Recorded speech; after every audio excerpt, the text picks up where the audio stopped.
You're listening to a Rock Candy podcast. You are now entering Magnified Studios. Welcome.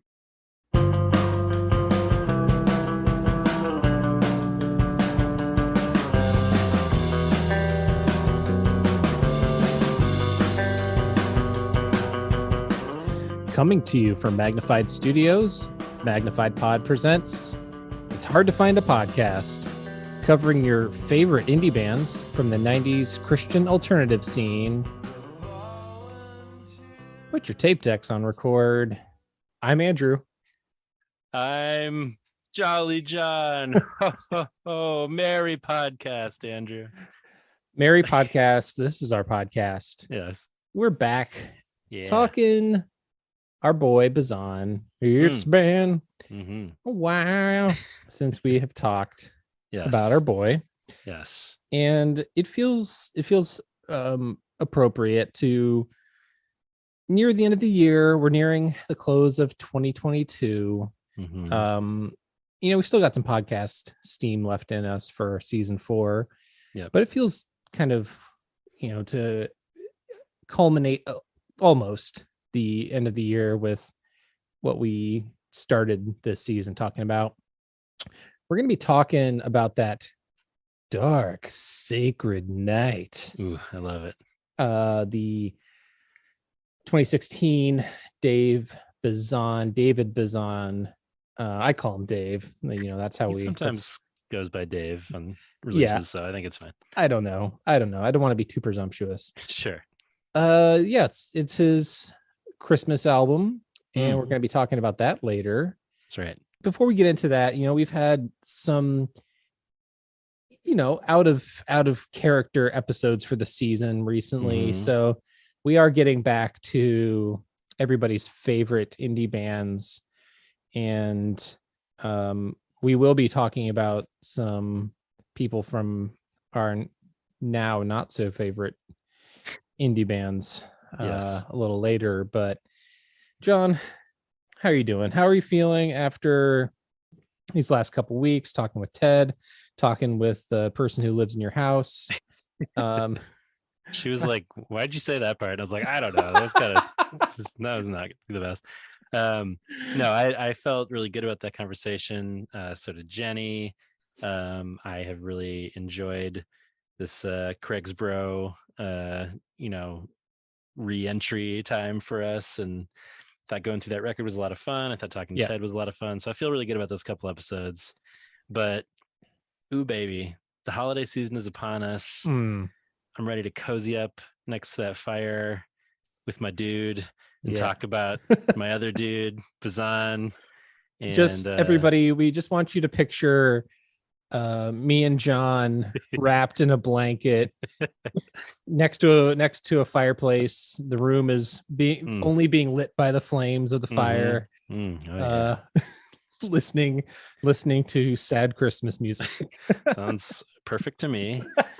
Nothing to complain about. Christmas whiskey, wondering if we still believe. John, you and I have never cuddled, but I assume that you're a good cozy wintertime cuddler. Yeah, I got some co's available for those seeking it. But yeah, man, I'm feeling I think good. I just heard Danny Stairs running from Ohio. Bring it. Bring your cuddle enthusiasm. Yes, I'm feeling good. We were talking before we started recording. It's been a little bit of a stressful time for both of us in different ways, but I'm about to have a week and a half more of work, and then I get a solid 2 weeks off, which I'm very excited about. Love it. Holiday shenanigans coming up. Different fun things heading up to Minnesota at some point here. So fun things are coming. How are you feeling, man? Man, last week was really, really tough for your boy, and it's something that I haven't really thought about, but everybody knows that I try and be as genuine and authentic as I possibly can, and I'm very honest about wherever I am for the most part. But I think I think for something that Kristen had said to me recently was, she's like, it must be exhausting at points to as an extrovert to feel like you kind of have to be on a lot of the times. Yeah. Because it's maybe something that people expect. She's like, I'm an introvert, and like people kind of just assume that like I don't want to talk to them. Right. But I especially at work too, if I feel like I also have to match the introvert tone and also tone myself down, Right. and try and find that balance of like wanting to come off as being outgoing when I'm really in a because when I'm in my depressive spiral, I really turn inward. Yeah. And so it's really hard for me to not like just kind of lose it. And Yeah. it's a weird. I sent you this comic today about like this woman being like, oh yeah, no, it's just a seasonal depression, and she's like being held by this giant monster that says a full-blown year-long depression. Yeah. I'm like, Sounds yeah, about right. there's no such thing. Can my depression be seasonal if it's like year round? Because Right. I mean, just it's just depression in different seasons. It's Right. four season depression. 4-season depression. Yeah, exactly. Yeah. All season depression for all seasons. Yeah. Yeah, I feel you, man, and I'm sorry it's been tough. One of the things I want to talk about a little bit when we get into this Bazan Christmas record is like, as much as I love the holiday time, it also is like a very melancholy season and sort of invokes nostalgia, and with that comes sort of like bittersweet Yeah. feelings. It's just, there's a lot of emotions around this time of year, and part of the reason why I appreciate the Bazan Pedro Christmas songs we're going to talk today is because I feel like they invoke that it's okay to be bummed out at Christmas time notion. So if you're looking for camaraderie in feeling a little bummed out but still wanting to enjoy some Christmas carols, you've come to the right place this week. This is episode 1 of 2 of our holiday year-end extravaganza. Yeah. And to help us out with that, we do have some refreshments. Yeah. Yours is a little bit more seasonal. Mine is year round also. Like my depression. Yes. It's it's not just specific to this season. I'm drinking some single malt scotch. I mean, perfect for this season, but a drink for all seasons as well. I, on the other hand, have a Christmas weird beer. I got a 4-pack called the Island of Misfit Beers. Ooh. And it doesn't get any more Christmas weird beer than that. This is put out by Obscurity Brewing in Elgin, Illinois. Or I'm sorry, Elburn, Illinois. I don't even know where that is. And I'm looking here at the Train with Square Wheels. It's all the different like Island of Misfit Toys characters. The Train with Square Wheels is a milk stout with holiday cheer. It's only 5% ABV, so it's not going to knock me out, but that looks pretty fun. I saw somebody post something about the Island of Misfit Toys that's that said like the water pistol that squirts jelly didn't belong on the Island of Misfit Toys. It's just somebody was using it wrong, and they need to be held accountable for their actions. He's not malfunctioned. Right. Justice for the jelly squirting guy. So I'll have a different kind of Misfit beer to share next week. Yeah. So what kind of beer is it? It's a milk stout with holiday cheer, whatever that means. What is? Yeah, that's questionable. We'll find out. We'll find out what holiday cheer tastes like. Yeah. Ooh. On first sip, I can tell you it tastes delightful. Ooh. I thought that might mean overly sweet, but it's really not. It's almost more like cinnamony. That actually does sound delicious. A stout with some, because there are a number of beers that like around the fall that I'm like, I don't really want spices in my beer, but like something that's got like that's roasty and malty, like that sounds more up my alley. Hell yeah. You know what else sounds up your alley? Yeah, Uh, sure do. the candy treat I have to accompany these. Yes. Sour Patch Kids Coal. I think somebody out there in Magpod Nation sent us these last Christmas, and I was not aware of these. But they are black raspberry. I've already opened this box as we discussed off pod, but they are you tasted them like immediately. There's yeah. no waiting for the pod. You're No, just I couldn't help myself. Like there's a lot of coals in here, okay? I got enough to spread around, but sure. they are delicious. I recommend anybody who likes our little chewy boys and hasn't had the coal to go seek them out. Very fun. Yeah. I, on the other hand, have Trader Joe's Scandinavian Tidings Ooh, holiday shapes. This bag is filled with good tidings in the form of holiday inspired shapes, ornaments, stars, and green trees. Bright and fruity, sweet and chewy. These gummies are sure to shine in a festive candy bowl or gift basket. yes, I've had those. There's like some trees in there and stuff, right? Little trees, maybe. Trees, ornaments, and stars. Did you say that already? Yes. Okay. I first got excited because I thought it was like the sour Scandinavian swimmers, but no, these are just straight up sweet gummies, right? That was a star. Let me check out this ornament. What flavors are we talking? Fruit. Delicious fruit. It's sort of like nondescript gummy, Yeah. fruity flavor. Nothing wrong there. Unlike some of my loser Halloween candy, I will crush this entire bag. I mean, not as good as the Scandinavian swimmers, the sour ones especially. Let me tell you, these black raspberry Sour Patch Coal paired with my milk stout with holiday cheer, I'm having a blast over here. I'm having a good time. I mean, speaking of ornaments and stars and trees, I was planning on decorating my tree last night. That's not how it went. But John, you got your tree, you got your decorations up. Oh, you know it, baby. That was that first weekend after Thanksgiving. Got the tree decorated it, got the lights up.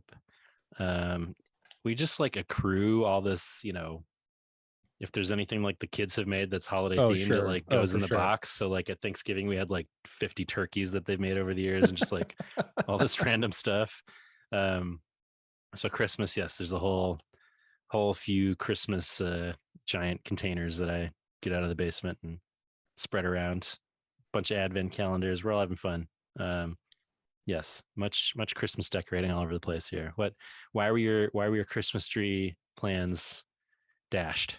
Well, I had to do some Christmas shopping pickup, and it all just took longer than expected. And by the time I got home and made food, and it just didn't. There was just not. This is too much. So, all right, fair enough. Postpone to another evening. Put that Bazan record on, depending on what you reveal about your thoughts on it later this episode, and decorate that tree, baby. That's right. Put the lights on the tree, as our man Sufjan instructs us. That's right. Oh man, maybe one of the all-time greatest Halloween, greatest Christmas records ever made. Indeed, Wow. I will get shortly to what I consider to be the greatest alternative music Christmas record of all time, but Sufjan's certainly in the running there. Interesting. Yeah, little tease for an upcoming segment. Speaking of which, another segment we haven't really gotten a chance to do, it's been a while, is let's hear some thoughts from Magpod Nation. I know we got a voicemail to share.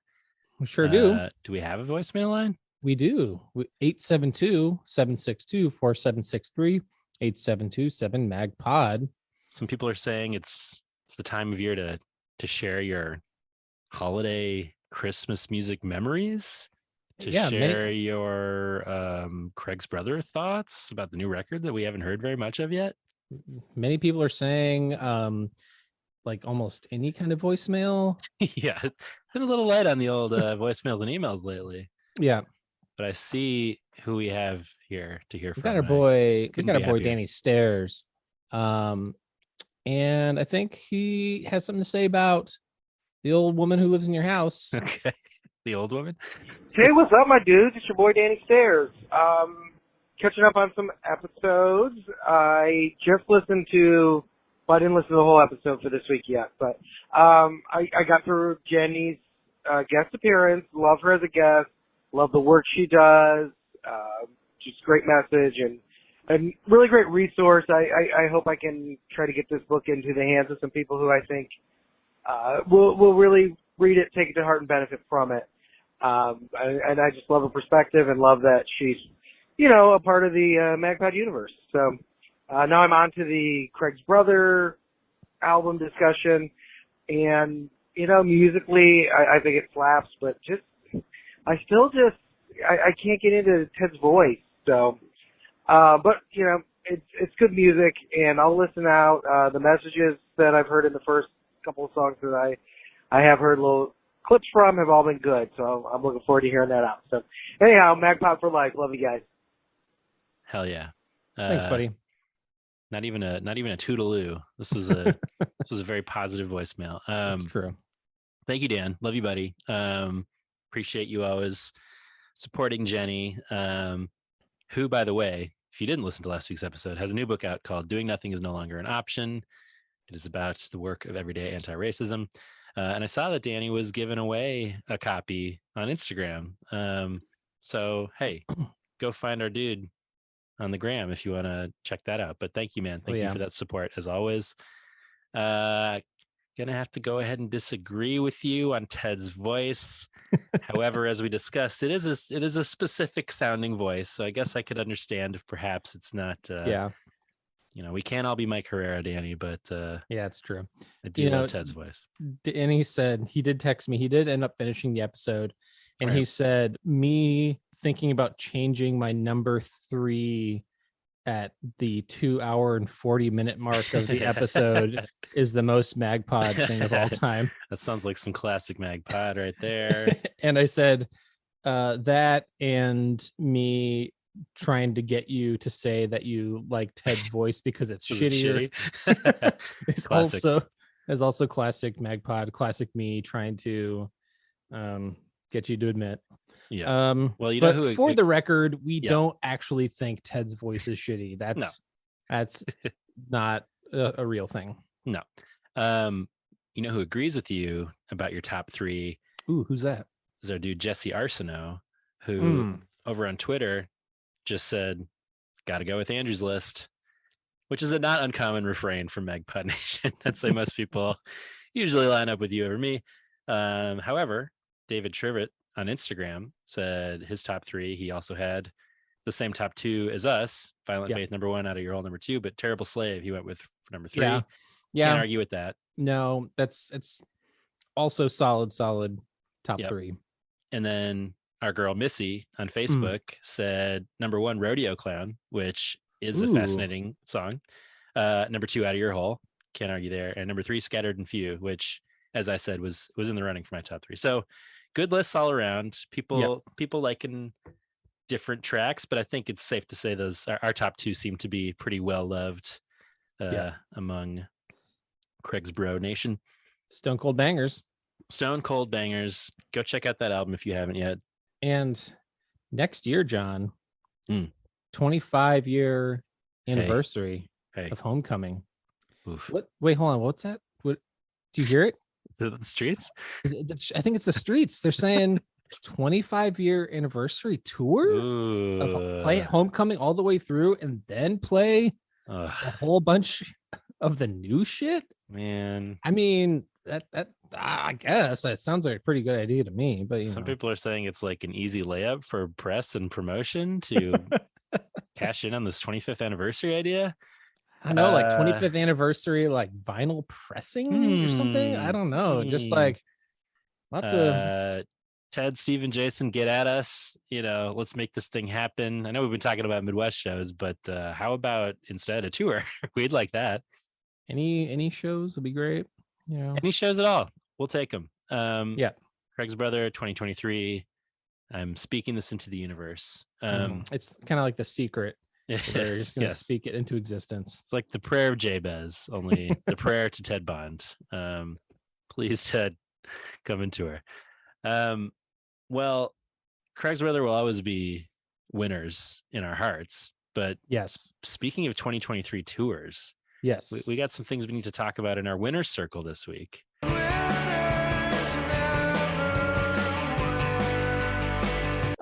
Those quitters They can try and quit, but they certainly won't win. That's right. I know you're a little revved up this week about a loser circle in particular, but let me kick things off. We'll get into some winners and losers. I've got a few winners to go through, but to start things off, we would be remiss if we did not mention that Five Iron Frenzy, ever heard of them, have a new song out that's been released in the last couple weeks, featuring Mike Herrera. Ever heard of him? From XPX. So it's like a lot of folks out in Magpod Nation were like, emergency podcast. You gotta throw everything down. You know, your two first season forces have combined here. New Five Iron content. We won't devote an entire episode to it, but I will just say I like it very, very much. You mentioned off pod that we were lucky enough to hear the demos from Until the Shakes Apart before the record came out. The song When They Find You was among them, although obviously an earlier version. I thought it was a banger then, without Mike singing on it. I thought it was a banger then. I think it's a banger now. Yeah, it's just, I can see why it's not on the record, because it is kind of a different vibe, and there's like an immediate, like, super fast and kind of surprising guitar riff that shows up. It's got a much more sort of fast punky vibe than most of the record does, which is invoking a lot of that's kind of old school ska vibe. But I really like the song. I really like Mike showing up for it. It's got a lot of energy. I would love to hear it live. But speaking of tours, but I mean, it is a bummer of a song. Reese posted on social media kind of the impetus behind the lyrics that he's talking about, of sort of like moving into this house that had kind of been like abandoned and finding evidence of domestic abuse against this kid that he's singing about in the song, and just kind of wondering about what happened in their life. So it's definitely a rough song, but I don't know, I enjoy it a lot. What are your thoughts? Five Iron and Reese never shy away from those kinds of topics, and even on the record itself, talking about the various ways that they were bullied, and as young people, and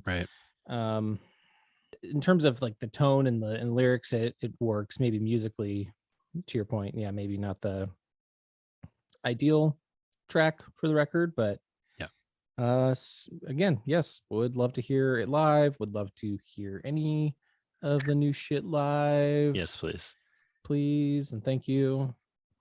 We're coming up on what, the not the 25th anniversary, but the 2-year anniversary. So how about a 2-year anniversary tour where they play the new record front to back? I'd be fine with that. I'd be all right with that. Yes, we're in the like minority who wants to hear like the 2 most recent records more than most of the other stuff probably at this point. I mean, how many times have maybe people love to hear some of the Five Iron classics, but sure, come on, new shit. I want to hear that dub sound. Dub in the club live. I want to open up that fucking pit. Yeah, I do. At some point in our lives, you and I shall hear together While Supplies Last, and it will be an important moment in our lives. We'll tear our arms off. We will. Throw them at Reese. And it'll be magical. It will. Yeah. I have some other winners. And some losers, but how do we want to go through today? Let's how about we talk about let's talk about a winner. Okay. The one that you texted me about today. 20th anniversary. Talking anniversaries, John. Ooh, baby. Next year, 20th anniversary of Transatlanticism by Death Cab for Cutie and Postal Service Give Up. Ooh, baby. I can't fucking wait. No, we're Jenny going. Lewis is going to be there. She sure will. Oh God. Yeah. I'm so psyched about this. I was telling you, Postal Service, when they did that 10th anniversary tour, they played like the Metro here, which is a small venue, and I did not get tickets. I've always wanted to see them, never have. So I'm very, very pumped about that. I've seen Death Cab a few times, but obviously Transatlanticism and All Timer, would love to hear that front to back. So I was saying, like, this is the kind of thing that we always talk about, which seems like unlikely to happen in real life. We're like, why can't we just get these guys who are in the same bands to just like tour together? So yeah, Ben Gibbard gonna get tired on that stage. Oh my God, it sounds exhausting to be It honest. does. Yeah, but full Postal Service record, full Transatlanticism live. I mentioned to you there's no Chicago date included in their announcement, which I'm sure means they'll do Lollapalooza with both bands, but I would much rather see them with my boy up in the Twin Cities at the great venue, the Armory. So that's my plan. We're gonna try to get these tickets. I hope they're not too hard to get, but I'm very excited about this tour. Yeah, and it also, them playing at the Armory makes it so much less of a stressful thing because then like needing to choose seats and all that. You're just like, get in the door. I don't care that the tickets are a bit pricey. Just paid way more for Taylor Swift. I would keep rubbing it in. I paid nothing because I got no ticket. Sorry, bro. Maybe, we'll see what happens. Maybe she'll release some more dates. Hey, just maybe she'll sell them directly on her website or something to screw over Taylor. Ticketmaster. Do it. If anybody could be like a Ticketmaster competitor, I think it's Taylor Swift. So that's true. That is true. Then she can start booking shows for Craig's brother next year. Yeah, absolutely. She's opening for Slick Shoes on our festival, so that makes sense. That's true. Yeah. So I'm super excited about that. I have far less shows that I'm anticipating next year. Yeah. But I'm going to some pretty huge shows. Obviously, the aforementioned T Swift and seeing Bruce Springsteen. Ugh, jealous. And then hopefully also a very expensive concert there. Yeah. I mean, just between these two tickets, it's like makes up for like 10 shows that I saw this year. Totally. Well, and Beyonce, rumor is she will be touring in summer as well. Oh my God. I will have to try to get a ticket to that, and I'm sure that will also be astronomical and probably break Ticketmaster again. So anyway, little tease for next week when we'll talk about our albums of the year. But I got a couple of very large albums that are like very obvious by a couple of artists that we just mentioned that will make the cut. So I'm excited about seeing them no matter how much I have to pay. But no, I was just gonna say, but I don't know. I don't have a ton of shows on the horizon either, but one show that I did just see, another winner in my winner's circle, is The Smile. And I don't know, this has been a fairly extensive tour in North America, so I'm a little surprised by some of the dates they played and not including the Twin Cities in there. But they did not go to Minnesota. They did come to Chicago. And this is Tom York and Johnny Greenwood from Radiohead's new band. For those who don't know, they put out a record this year that I really like. A little tease once more. We might hear a little more about that next week. But I was super excited to see them just in general. Like this record a lot. I'll see any Tom York or Johnny Greenwood project. They played at the Riviera in Chicago, which is maybe my favorite venue, or at least like certainly up there. Always sounds good. I feel like it's like the perfect size for a mid to large venue. And I got up close to that stage, baby. I was looking at Tom York nigh but 20 feet away from me. And I've seen him a lot of times over the years. I've seen Radiohead a lot of times, but it's usually in a gigantic outdoor venue of some kind. And I've never been this. You're so close you could look into his good eye. Exactly. I did hear a guy next to me say, I could hawk a loogie on him from here, which, high five. Maybe don't. Yeah, maybe don't. But no, it was great. And, I'm kind of a sucker for the Tom York Radiohead side project sound, which is usually kind of, bummery and depressing. However, this band does have a level of sort of like funkiness in it and sort of like raw guitar energy that Radiohead. More guitar. Yeah. Than they've had in a long time on something like Radiohead. And I feel like there's kind of a freedom in those sounds in this band that they haven't had in a while. So just like good, like fertile ground for these guys to just kind of rock out and do like some psychedelic guitar solos and some freak out bass solos and the lights are going crazy on the stage, and it was a really, really good time. I was really close. You sent me some video of that night, and I was jealous. And Because sorry you missed it really felt like, for dudes that have been around for as long as they have, to be playing what it feels like, if you're Tom York and Johnny Greenwood, you should be playing massive venues, but this was like, it feels like a small show for the kind of caliber of artists that they are. Definitely. I didn't expect to be able to see them in whatever band they're in a place this intimate, and it really did feel intimate. It seemed like they're having a good time and are kind of having a looseness to this material that they appreciated. It seemed like they're really having fun up there. It'd be like seeing them at First Ave or something, right? It feels like that's not adequate for the star power that they have.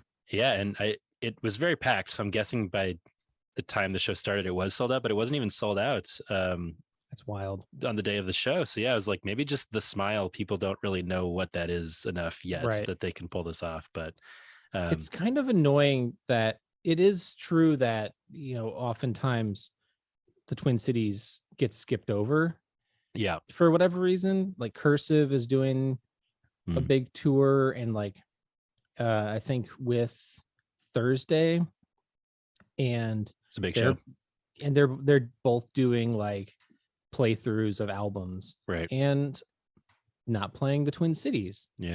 I don't understand what it is. Like, it's not like Minneapolis or St. Paul are like, this isn't like the middle of nowhere. This is a legitimately significant music scene in music cities. And well, they usually say like 5 to 6 hours away from the last venue, which is like the perfect distance from Chicago. So normally, if you're playing Madison, if you're playing Milwaukee, you're playing Chicago, fucking make it work. Come on. Well, it's annoying. Speaking of artists who do appreciate Twin Cities venues, my final winner in my winner circle for this evening is Phoebe Bridgers, a forever winner in my heart. But mentioning her in that segue because I saw her this week on some interview where they asked her what her favorite venue was, and she said First Ave in Minneapolis. God bless the Queen, Phoebe. But she's my winner, not for that reason necessarily, but because, well, I should say this is my combo loser circle and winner circle, and then I'll let you close out. But another thing that we haven't mentioned on the pod since it happened, I realized, is that Mimi Parker of Low died, and I took it really hard. We mentioned on the pod when it was kind of in the news that she was maybe like sicker than we thought she was, because it had been in the news for a couple of years that she had been struggling with ovarian cancer. But then they ended up canceling all these dates, and it was like, oh, maybe this is scarier than we thought. So even though we were sort of prepared for it, it kind of felt out of nowhere. And Low is one of my favorite bands of all time. I feel like very closely connected to them. We'll talk a little more about them when we get through the album this week. But yeah, I was really, really hit by this in a way that I'm not often by the passing of people that I don't know in real life. But it just revealed to me how much she meant to me and how much Low has meant to me. And it was just like this realization of like, oh, I'm never going to see them again because they're never going to put out an album again because Low is like done all of a sudden. And it made me very grateful for all the times that I did get to see them, and the unique sort of beauty of her voice and just how sort of chill and what a good person she seemed to be by all accounts. So anyway, the loser circle is all of humanity for the loss of Mimi Parker. But the winner circle, winner member for my final one here, comes directly out of that, which is Phoebe Bridgers and Storefront Church did this cover of the Low song Words, which is the first song on the first Low album, and it's a really beautiful cover. That record on the whole is pretty stripped down, as is a lot of early Low stuff. That song maybe has a little more sort of muscle behind it than some of their stuff on that record, but this version is like very lush and huge, and there's strings and dynamics and just sounds epic, and it's so beautiful. So I really recommend folks who like Low or Phoebe Bridgers or know anything about Storefront Church, which I don't, to go check out their cover of Words, which came out last week. Really into that. So that's my final winner. Yeah. I'm really excited for us to talk about our favorite albums next week.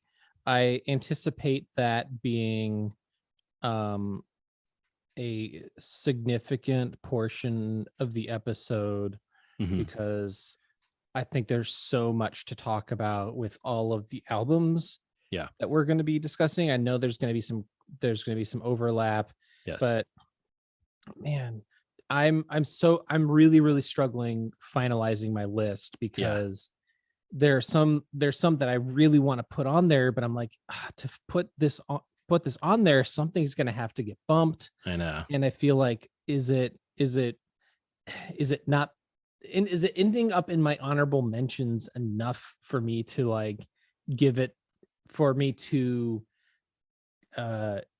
is that respectful enough for how like strongly I feel about some of these records? Sure. Yeah. But because my honorable mentions list is getting significantly long. Mine is unwieldy. And I'm at the point of like, even if you're making the honorable mentions, that's pretty good. Because I had a whole other like several tiers beneath that had to get lapped off for that. So I know. Well, that aside, I've been fully anticipating that episode so we can just talk about it. We both know a significant, not an insignificant number of the albums, because we're both like, we talk about albums all year long and stuff that we're like, oh, this fucking rules. Totally. So, I guess I'll say one of my winners for this week is like the year 2022's music. Hell yeah. Good year. Good year of good, solid pop records for sure. Definitely. But I don't want to get too far ahead of myself, but John, we do need to get into, we just had the winner's circle. It is time. We have to get into the loser's lounge. Yes. We haven't done a loser's lounge in a while. It's been a while. I've been off social media for 7 weeks, 7 weeks, something like that. I think you get a spot in the winner's circle for that decision, by the way. Good job. And it kind of all took place. Me deciding this was like, I think right before a lot of shit started going sideways with Twitter. Oof, yeah. Because I was not on Twitter when all of the blue check stuff was going down. Yeah. And just watching the kind of person that Elon Musk just continuously reveals himself to be is just like, you're just truly awful. And get rid of billionaires. Billionaires shouldn't exist. And he just sucks. He just sucks in general. I don't want to spend any more time talking about him. He's a perpetual loser's lounge member. Yep.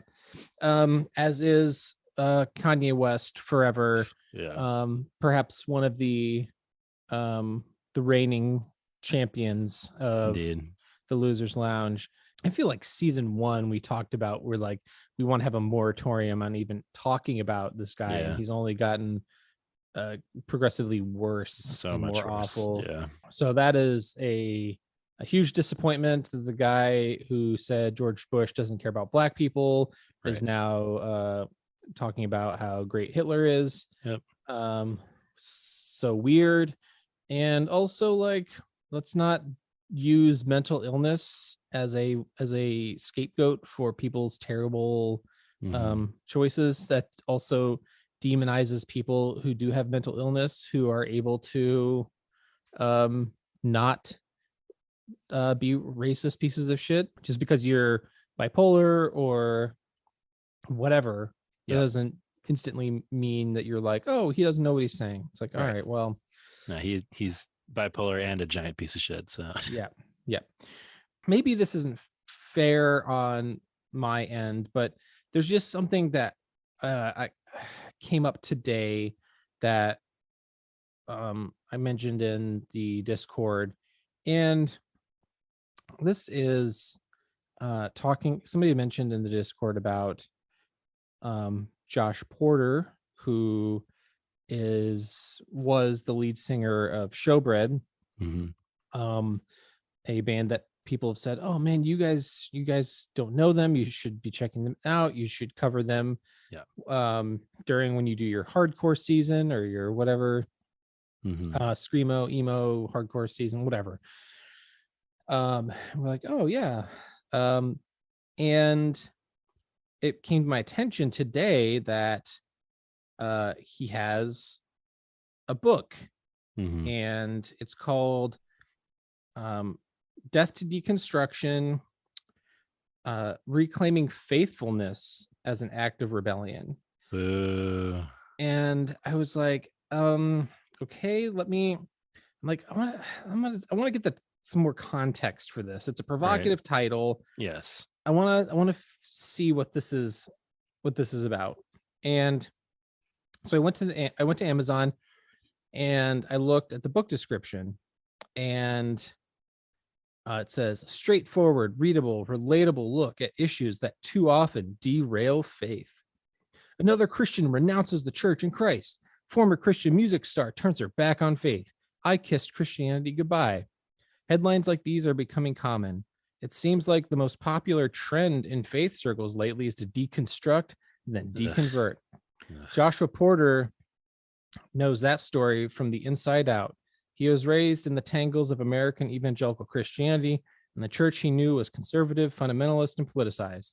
It feared culture, music, art, Dungeons and Dragons, Harry Potter, and anything else that was slightly suspect. The foundation of dread and fear was full of holes he nearly fell through, and out of faith altogether. His story put him on the road to deconversion, but that isn't where he ended up. Despite his years of being surrounded by disaffected former Christians and living large in the punk rock lifestyle, Porter now finds his faith closer to the historic Christian tradition than ever. This book is more than Porter's own story. It also invites those who may be in the deconstruction process themselves to consider the perspective of someone who is tempted to leave his faith, yet stayed. And it provides theological insight and pastoral support to those who worry that everyone is bailing out on the church. So that description in and of itself was enough for me to be like, yeah, I'm probably not going to read this book. In that, I mean, I'm not going to buy it because I don't want to own this book, because that was kind of a bummer that like, this is your take. And so I noticed that there was an ability to download a Kindle sample on Amazon. So I'm like, I'll do that. I'll get a free however much they let you read. And it made me more disappointed and angry and riled up than I thought. It comes across as, he's trying to set himself up as, I was, this is the place I was in, and I was gonna lose my faith or whatever, and I was and all that, like trying to be like, I was almost there too, and so therefore, that gives him some sort of, I don't know, credibility in this arena. And fine, I feel like if you deconstructed and deconverted and then like, years later you came back and you're like, I found a faith in a different way, I feel like that would have a little bit more credibility than to be like, oh, I was never not a Christian. Right. I've always been a Christian.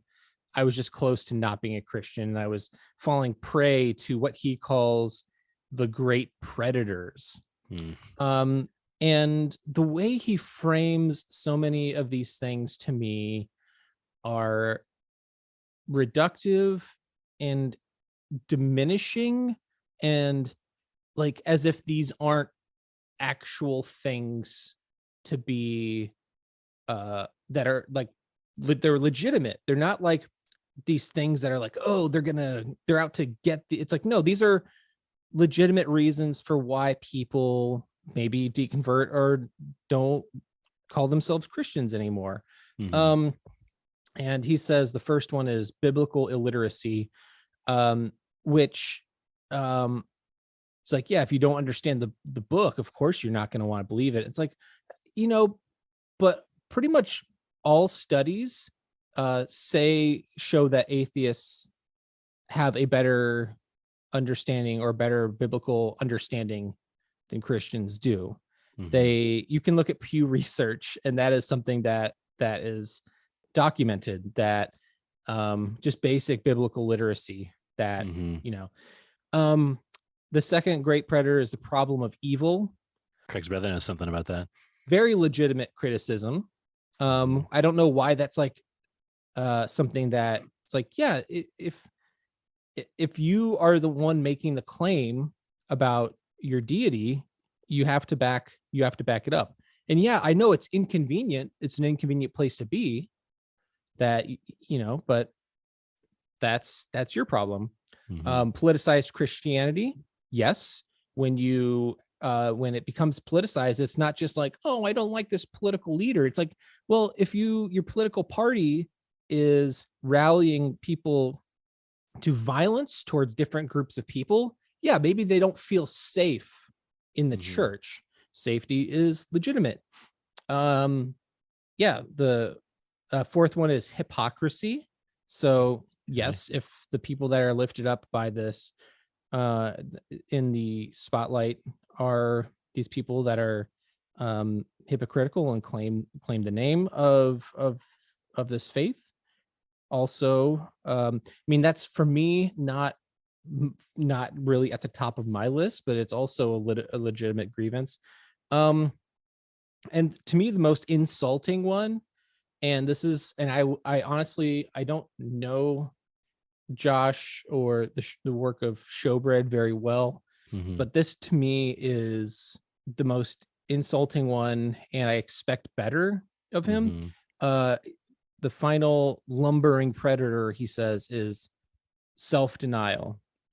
That people deconstruct because they don't want to like give up everything for the Lord. They want to do what they want. They want to be an American, and they want to do what makes you happy.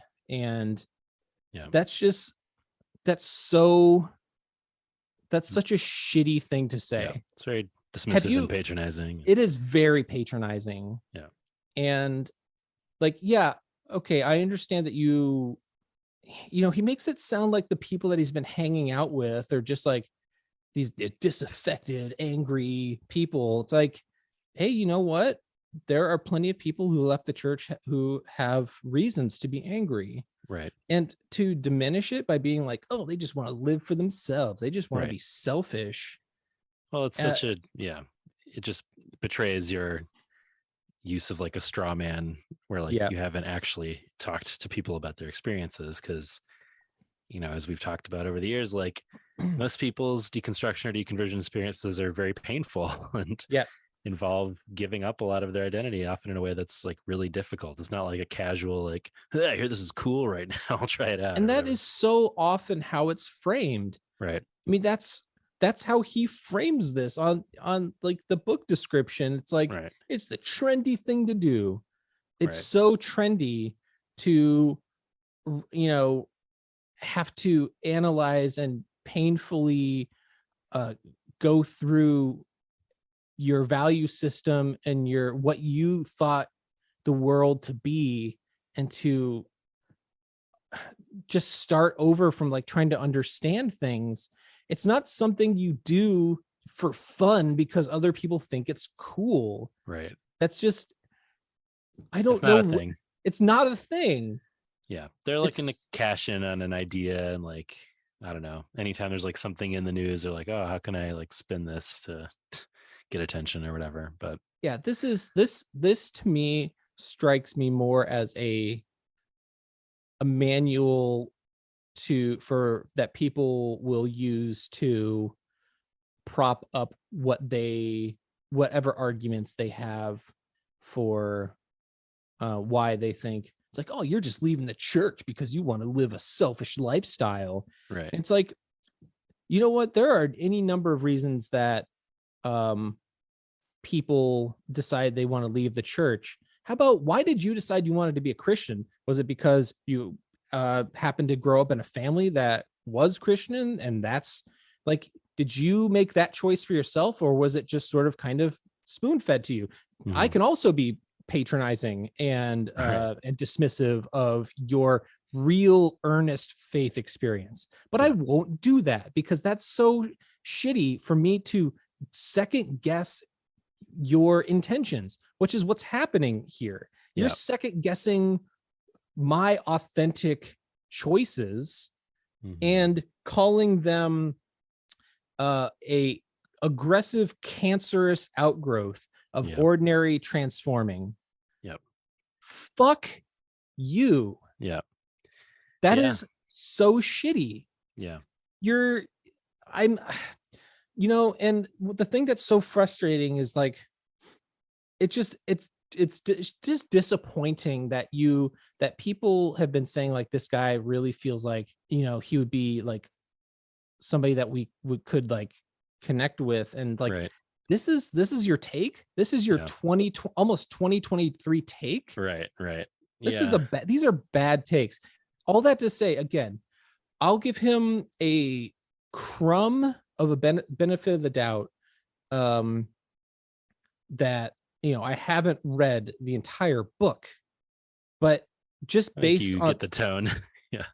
Like, I don't need, if this is like the tone of that you're starting off with, this is what you want me to stick around for. This, you're talking about fundamentalism, and here, like, these are the things that I left evangelical Christianity for. You're not, this isn't different, my dude, my brother in Christ. You are not different.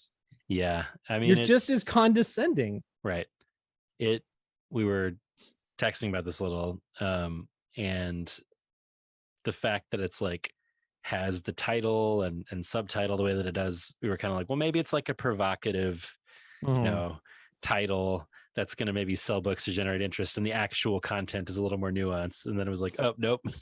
Like, you shared some of the passages with me, and it's like, oh, clearly there's not a lot of nuance to this position. And I don't know, we're talking about David Bazan this week. I'm back in that Bazan headspace, and just the idea of like, deconstruction's okay within the confines of, within the safeguards of orthodoxy.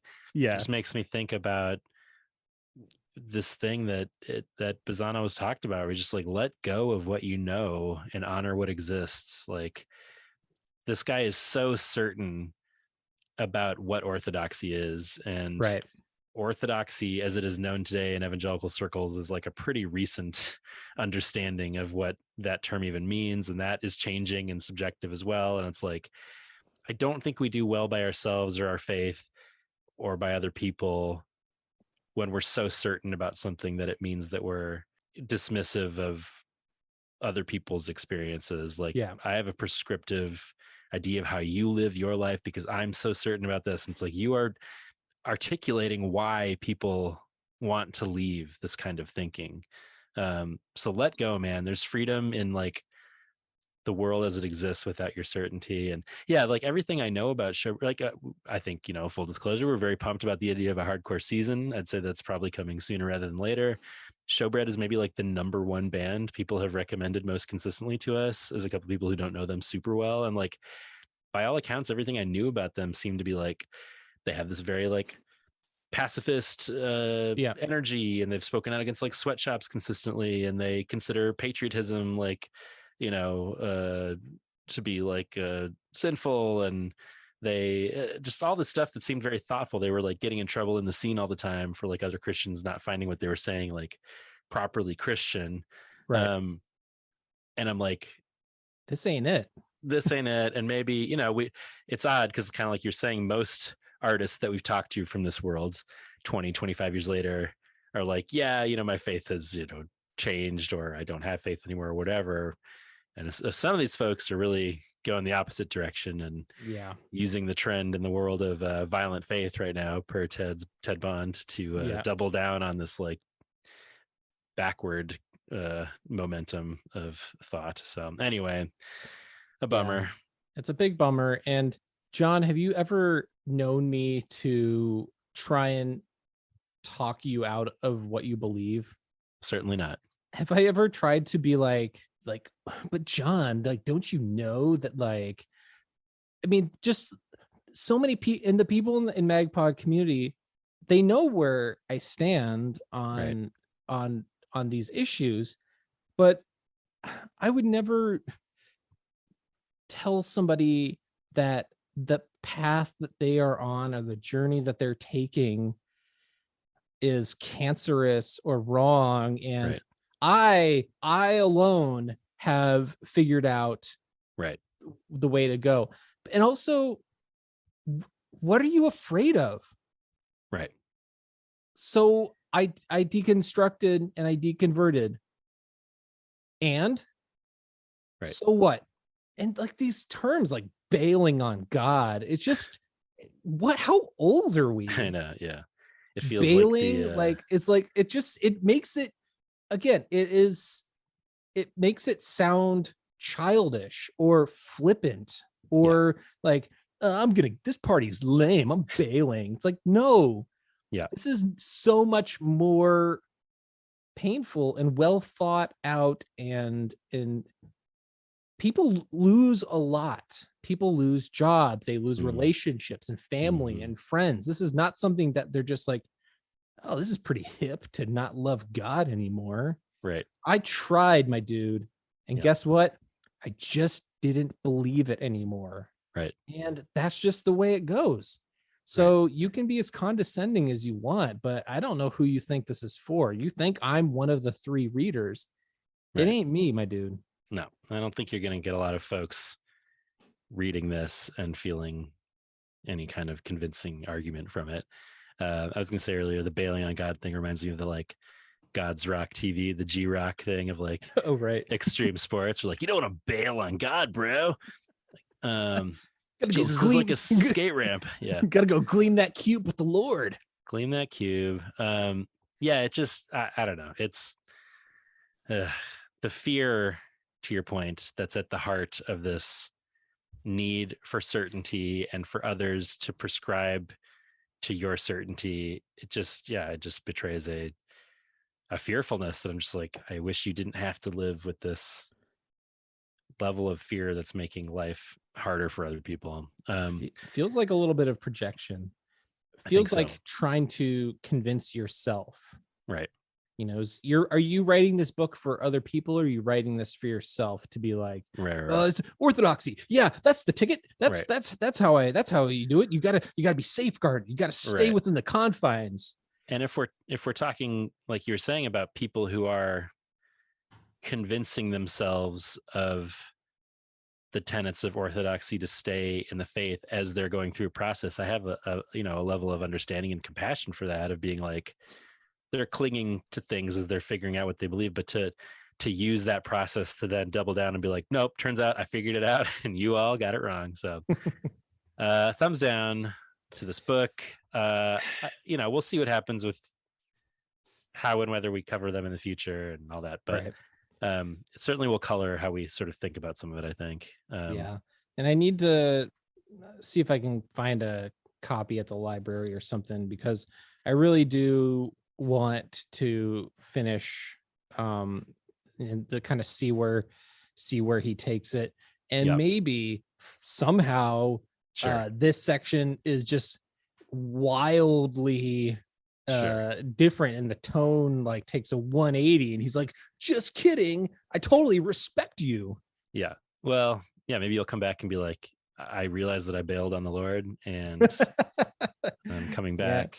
The rotting cancer that is it's been cured. That is my soul and the house of my life. I took a sledgehammer to it and realized I shouldn't have. Makes people want to come back to church, that kind of talk. The language, it really strikes me as like trying to, like, spending a lot of time on like thesaurus.com trying to come up with like the most descriptive ways to like shit on people who are like going cancerous. That's a good one. Rotting great. House. Love it. Hell yeah, this rules. Are you guys back with the Lord yet, or what? Yeah, did it work? Did You're it not work? afraid? Weird. I still am. Okay, well, thumbs down to that. Maybe we'll get a Magpod book club going so you can keep up your rage and you can you can confirm or deny with us how the rest of the book is. I would be really, I'm sure our audience is interested in this kind of stuff and his takes, given a lot of people's love for Showbread. So let us know what you think about all this.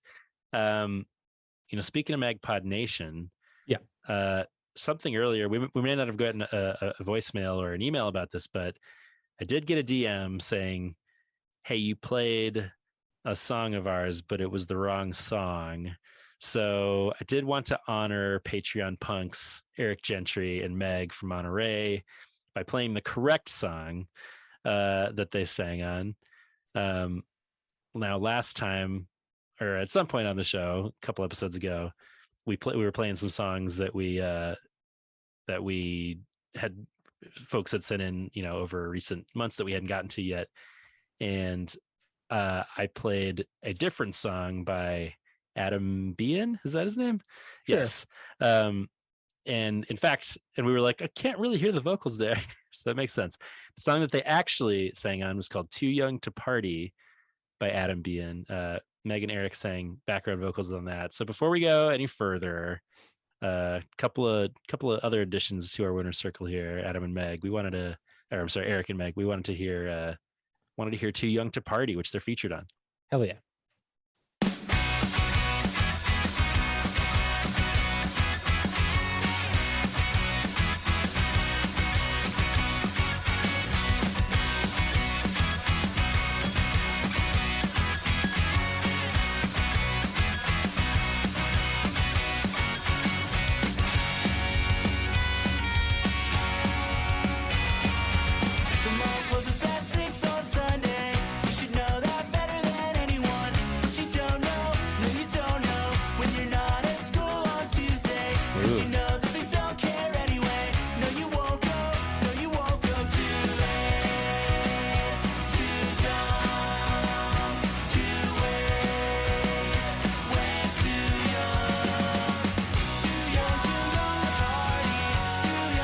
Hell yeah.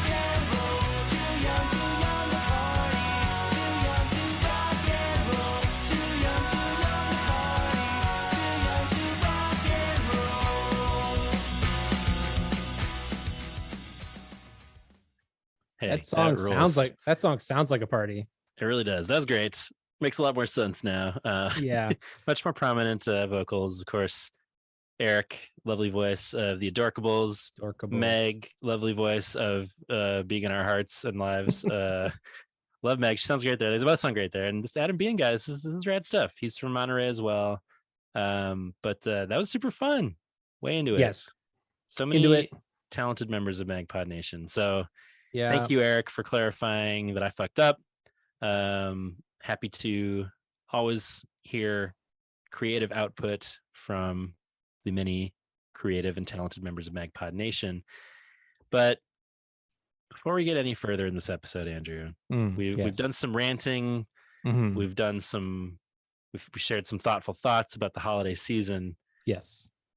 I have an important question that we need to address. Okay. Yeah. Before going any further. John, hit me.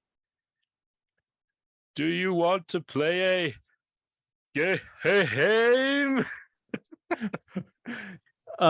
Yeah, those jingle bells that you're jingling are they're hard to hear, but rest assured, John is is this any better? Not really. Oh, okay, well, they're jingling, baby. Yeah, John is jingling some jingle bells. I'll you know what, I'll overlay some jingle bells right here. John, those are some very bright and cheerful jingle bells. Oh, yes, they're very good for quizzes. Yes, and I do want to play this game. Okay, that's your question. Man, I really thought I came prepared with some props there. Okay, I'm calling today's quiz. You'll never guess all these. Ooh, how hard is this Christmas Carol quiz? I hope you get a W and no L. Boy. That was outstanding. Thank you so much. Well done. Well done. Yes, this is a Christmas Carol quiz. Going through some Christmas music, some Christmas classics, trying to stump you. Normally you are a master of these. I tried, maybe to make it a little harder than normal for that reason, but I'm sure you'll still wipe the floor with my questions. But before we get into this, Bazan record in the second segment here, we gotta talk about some other Christmas music. So let's do it. Question number 1. This episode, we're covering what could be called, now that's what I call depressing Christmas music, Volume 1. What Christmas classic was originally deemed too sad by its producers, who demanded parts of it be rewritten? Ooh, interesting. Was it A, I'll Be Home for Christmas, recorded by Bing Crosby in 1943? B, Christmas Time Is Here, from 1965's A Charlie Brown Christmas? C, Someday at Christmas, recorded by Stevie Wonder in 1967? Or D, Have Yourself a Merry Little Christmas, originally recorded by Judy Garland in 1944? The song, some of the lyrics were rewritten, you're saying? Yes, the song was presented. The producer said, who wants to listen to depressing Christmas music? Please reword some of these sections. Fast forward like 7 decades, and John's like, hit me up. Yep. Sadder, I say, more depressing. If I'm going to go just based on tone alone, I'm going to have to go with Have Yourself a Merry Little Christmas by Judy Garland, because the melody of that song is very mournful and sad. So I'm going to have to go with D. D, Have Yourself a Merry Little Christmas, deemed too sad by its producers, you're saying? Sure, yes. Andrew? Yeah. You're correct. Oh! I thought for sure I was wrong. You always come through. You do it, buddy. Those other 3 songs, also sad Christmas songs. Yeah. Christmas Time Is Here from Charlie Brown, maybe not sad in lyrics, but certainly mournful in its Christmas time. I can't remember if I've ever shared this anecdote, but I am obsessed with Charlie Brown, and my mom and dad are like into it, but like a little less so than me growing up. And I would listen to that album a lot, and my mom was always like, ugh, it's so depressing. And I was like, what do you mean? She's like, Christmas time, kill yourself. So I always think that when I hear this song now. Anyway, amazing, great song. No, but you are correct. Have Yourself a Merry Little Christmas was written by Hugh Martin for the movie Meet Me in St. Louis, which Judy Garland starred in. And Garland and the filmmakers found it too depressing, asked him to change it.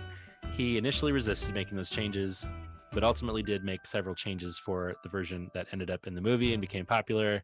The original lyrics, "It may be your last, next year we may all be living in the past," became "Let your heart be light, next year all our troubles will be out of sight." Then later, when Frank Sinatra recorded it, he asked Hugh Martin to revise the line, "Until then we'll have to muddle through somehow," to hang a shining star upon the highest bough.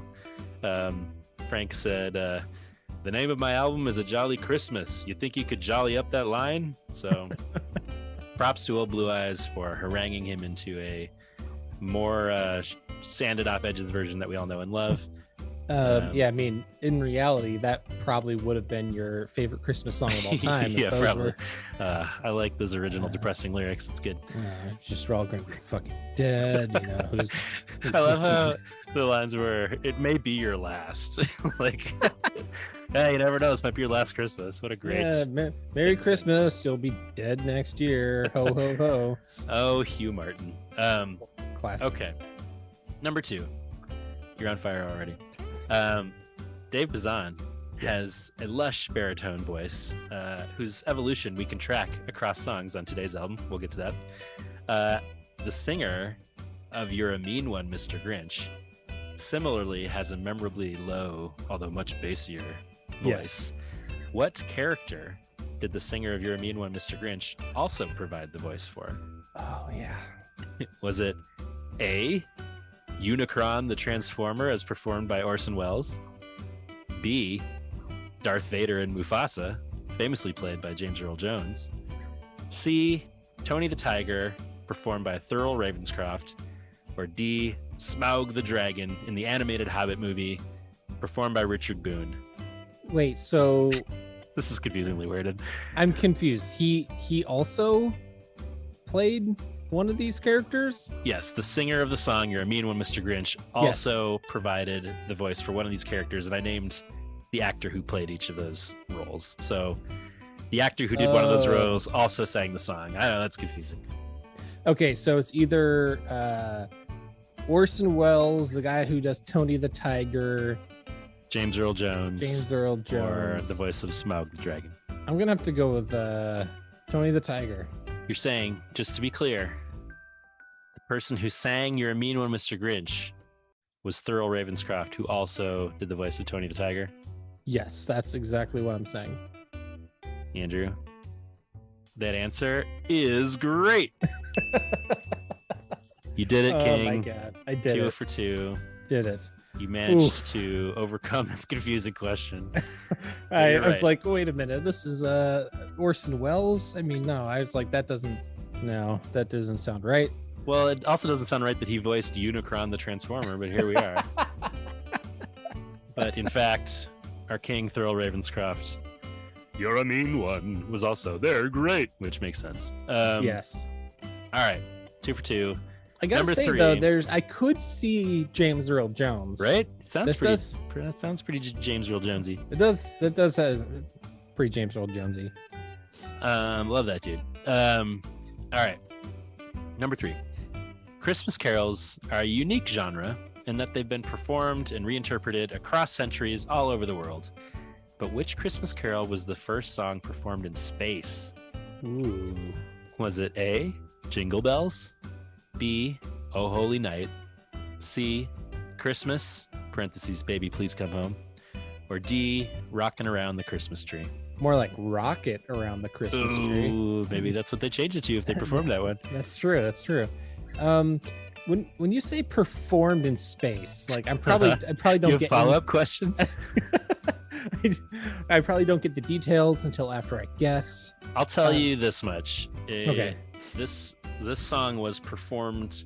I won't give you date context, but I'll tell you, it was the first song performed in space, so take that for what it is. But it was performed by astronauts aboard a craft that was then broadcast back to Earth.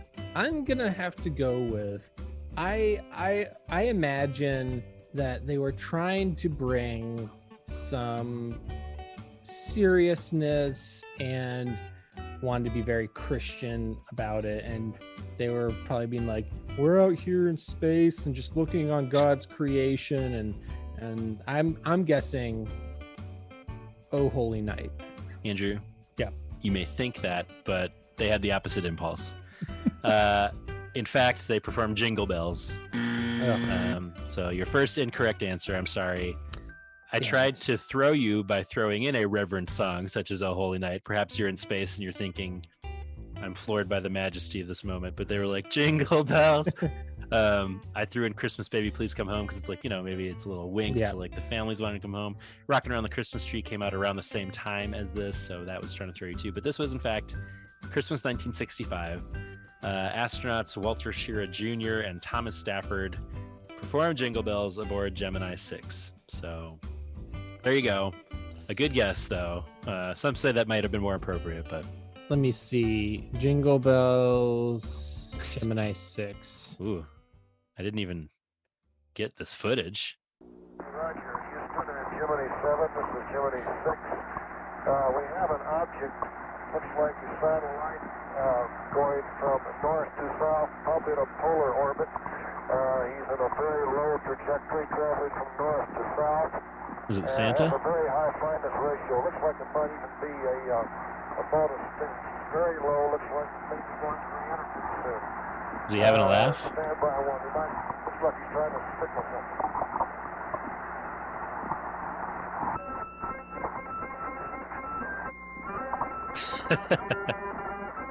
That's actually kind of awesome.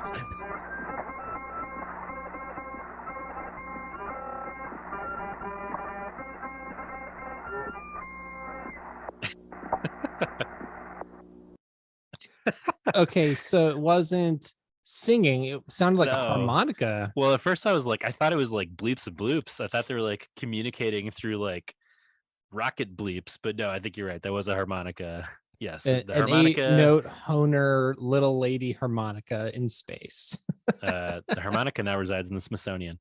Well, I brought my little lady with us. Thought perhaps I'd play some jingle bells. Was he trying to say that he was seeing Santa? Was that the joke, or am I mistaken? Maybe He's like, so. he's coming from north to south, huh? Yeah. I don't know. Anyway, delightful. But sorry. Yeah, jingle bells is the answer. Yeah. All right. You can still recover. I'm confident of this. Yeah. All right. Number 4. An increasingly popular subgenre in the holiday song catalog is horny Christmas carols. Which of love these love a horny Christmas carol? Do we all? Which of these spicy holiday tunes was deemed too horny by the Catholic Church and subsequently banned from the airwaves in the 1950s? That's what the Pope said. He decreed this is horny. too horny. This is all too horny. I don't know. Was it A, Santa Baby? Was it B, I Saw Mommy Kissing Santa Claus? Was it C, Baby It's Cold Outside? Or was it D, Elvis's cover of White Christmas? Oh man, I mean, sexy tunes all around. I mean, Elvis was too horny for TV back in the day. It's true. Santa Baby has, as Taylor Swift says, sexy baby. It's got a sexy baby vibe. Sometimes I fear that sometimes I feel like everybody is a Santa baby. I don't know. Sometimes I feel like everybody is a Santa baby. Do the mashup, somebody. I mean, Santa Baby is a pretty horny song. Sure. And coming down your chimney tonight. I mean, there's a lot of innuendo in that there's one. so much innuendo. So come and trim my Christmas tree. Yeah, it is very horny. I gotta go Santa Baby. And for the record, I hate that song. Well, it's Hurry Down My Chimney Tonight, I think is what it is. Hurry down my chimney tonight. Well, you are correct that it is a very horny anthem, but not in the fact, correct horny anthem. Is incorrect because in this case, it is B, I Saw Mommy Kissing Santa Claus.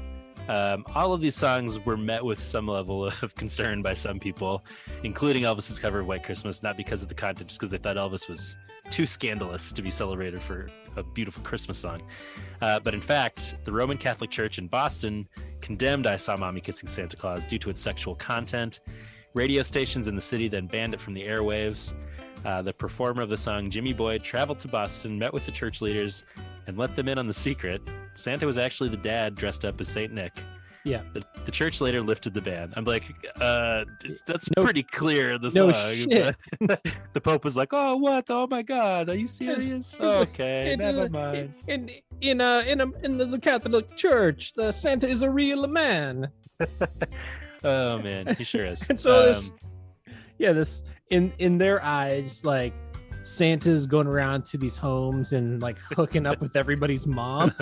Outrageous. That's outrageous. Santa, he is a too horny. Yeah.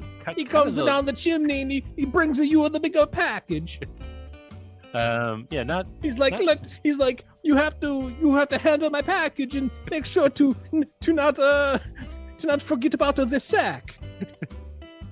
She's saying things about coming in her chimney. Unacceptable. Yes. Fortunately, I Saw Mommy Kissing Santa Claus was the ban was lifted, and we could enjoy it for decades to come afterward. But okay. So what are we at? 2 for 4. Okay. 2 for 4. Last one. Last chance. Yeah. I did make this one perhaps a little too hard, so maybe it's on me. No, this is good. I need a challenge. Yeah, that's right. All right, number 5. The Christmas carol genre is wide enough to encompass all manner of strange material. 4 of these songs actually exist, but one I made up. Which is it? Is it A, Christmas with Satan? B, I'm gonna spend my Christmas with a Dalek? C, Rudolph loves the baby Jesus? Or D, Santa Claus has got the AIDS? One of these you made up? Do you want me to repeat them? I don't think you would just casually make up Santa No. Claus has got the AIDS. It's a little too rough and too specific. Yeah. It's very rough. Reminds me of that old classic Walker Texas Ranger clip. Walker told me I have AIDS. Walker told me I have AIDS. I got the AIDS. Oh man. Let's see. Christmas with a Dalek. For all the Doctor Who. That's right. The Who heads. Not down in Whoville necessarily. That's right. There should be a crossover, right? Should. It's time. Doctor Whoville. The Grinch and Doctor Who. I mean, name a more iconic duo. I'll wait. Yeah, they sit down. They enjoy some roast beef together. Yeah, that seems legitimate. Bunch of fucking nerds out there. Love their Doctor Who. So it's either Satan and what was the other one? Rudolph Loves the Baby Jesus. I feel like I gotta go Rudolph, Baby Jesus, final answer. Santa and Satan, they're too close to each other in terms of the spelling, so it feels like a good fit. Rudolph, Baby Jesus, final answer. So you have the audacity to suggest that I made up Rudolph Loves the Baby Jesus? I do have that audacity. You are correct. I thought I could throw you because I was like, that kind of sounds like something stupid that would have existed alongside Christmas shoes in the early 90s or something like that. Bobby G, what do you know Bobby G, about? weigh in. Have you ever sung on... about Rudolph loving the baby Jesus? But no, you were right. I tried to come up with something, but yeah, some of these I was like, well, it's probably clear to make it up, but I wanted to include it. Christmas with Satan, performed by James White and the Blacks. I'm Gonna Spend Christmas with the Dalek, performed by the Go-Go's. We had a discussion of what was Matt Langston described as the sound of Daleks fucking, I believe. Right. Enjoy Electric. So I had to go with that. Santa Claus Has Got the AIDS was performed by Tiny Tim in the 80s. Weird dude. Sure. And he later regretted it, so fair enough. And I made up a song about Rudolph loving the baby Jesus, but I could have gotten weirder, but I was like, it sounds like a weird thing that might exist. So 3 for 5, pretty good. Enjoyed digging into some Christmas Carol history for this. Apparently I know more about horror movies than I do Christmas carols. Hey, same here. What I do know a little bit about some of these Christmas carols we'll hear after this break. Should we take a break and get back to David Bazan, Dark Sacred Night? Absolutely. Let's get dark and let's get sacred.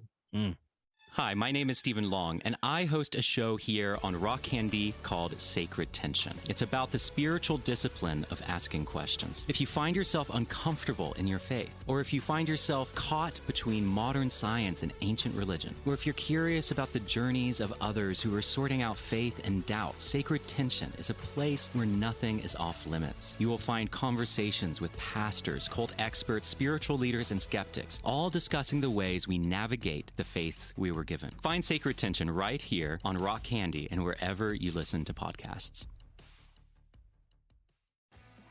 Hey, John. Hey. Have you heard of Small Step Records? The name is familiar, but tell me more. Well, Small Step Records is a faith-based DIY record label with bands that are melodic punk, pop punk, easycore, emo, and ska. And they have some new albums and new bands releasing records right now on all streaming services. You should check them out. Andrew, not only that, Ooh. They are MagPod's first official sponsor. Oh, really? Starburst got nothing on these guys. All right. These guys are the real deal. The tagline is love God, love others, listen to pop punk. You can go to smallsteprecords.com, check out the cool records and merch and bands they have, and we will be, through their generosity, offering some giveaways in the coming weeks and months on our socials of some of these Small Step Bands records. So keep your eyes peeled for that. Also, John, unlike some record labels, which may have come up over the course of the podcast, the artists on Small Step always keep 100% of the rights and ownership of their music. Yes. So any money that goes to Small Step goes directly back into supporting the bands This is a label with integrity, so you Yeah. love to see it. Love to see it. Small Step. Check them out. Smallsteprecords.com.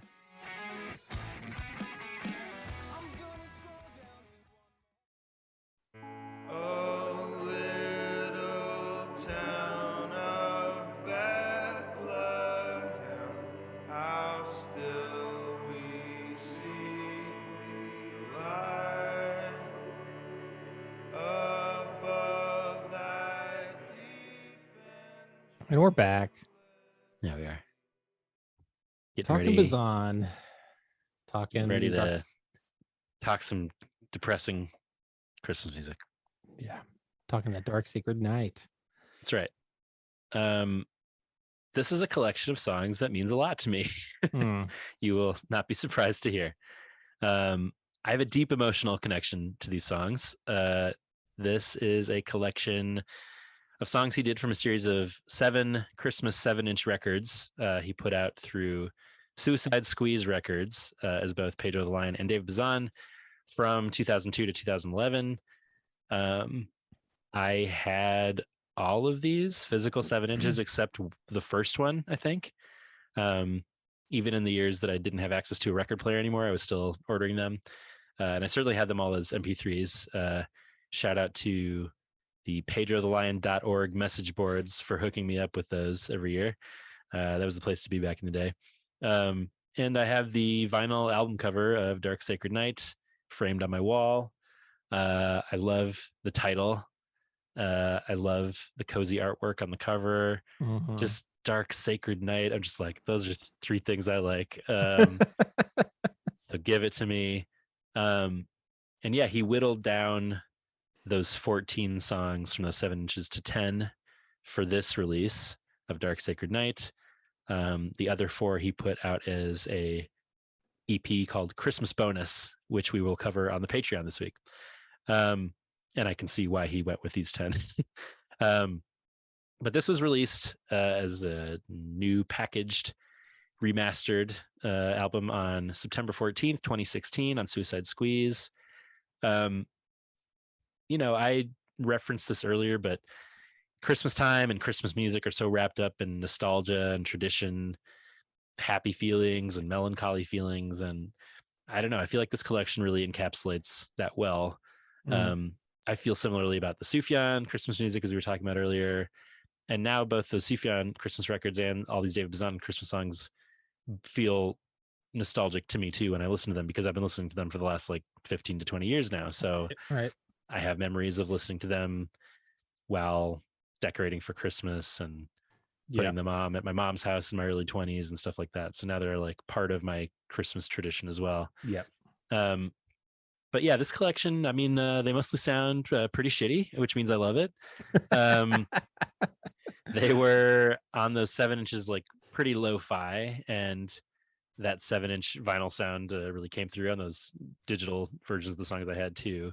And he did give them a pre-mastering for this, where he took the high end off everything and then ran them through reverb. They definitely sound better and fuller here than the versions I was listening to. Although I'd say it retains a fair amount of that lo-fi production sound here as well. Very much microphone in a room sound. Yeah. Really fairly simple and straightforward versions for the most part. Mostly him and an acoustic guitar, maybe an extra vocal track, maybe some jingle bells, but for the most part, pretty stripped down and straightforward. But it means a lot to me. So I was like, is this going to be another headphones situation where like I just go in assuming like, well, you loved every track on this a lot, right? And you might be like, well, it kind of sounds shitty and it's weird. And so I don't know. I'll be curious to hear what you say. I'll just say up front, I love every song. You can hear his vocal evolution over these tracks, and there's like a flatter, earlier vocal sound early on that really make the depressing aspect of them that much more pronounced. I told you this anecdote about we were at a mutual friend of ours house, and our friend put on this collection, and his wife was like, what, can we turn this off? Because it was just like Bazan, like Oh, little town of Bethlehem. And for those who are not into Bazan and Pedro, I understand why this collection wouldn't sway you. But I love it. And I don't know, I'll say like a fair amount of this conversation that we'll have about this collection like bleeds into the covers conversation we've had several times on the show, where it's like Right. what makes a good cover, all that stuff. So it's a little different here because doing a version of A Christmas Carol isn't exactly a cover, although the conversation of the like criteria I had for a successful version of a cover isn't too different than the like what makes a successful version of a carol here for me. And there are some covers of more recent Christmas songs here. So I don't know, what are your overall thoughts? So I don't have any sort of emotional connection to this. I don't have any nostalgia connected to this. So that's definitely not going to factor into any of my feelings about this, other than liking Bazan just in general. And over this last year, really truly learning to appreciate him as an artist and his evolution as a artist and as a person, and appreciating his voice, not just like his actual singing voice, but just his voice and what he brings to the scene and to the music that he creates. And not really knowing how, like, this whole thing about, like, you're talking about the 7 inches and how this is over the course of many years. And so obviously this was a collection of very lo-fi, low production value, that kind of makes sense for him. So like it's on brand. There's some songs on here that work for me better than others. Sure. It's not Sufjan. No.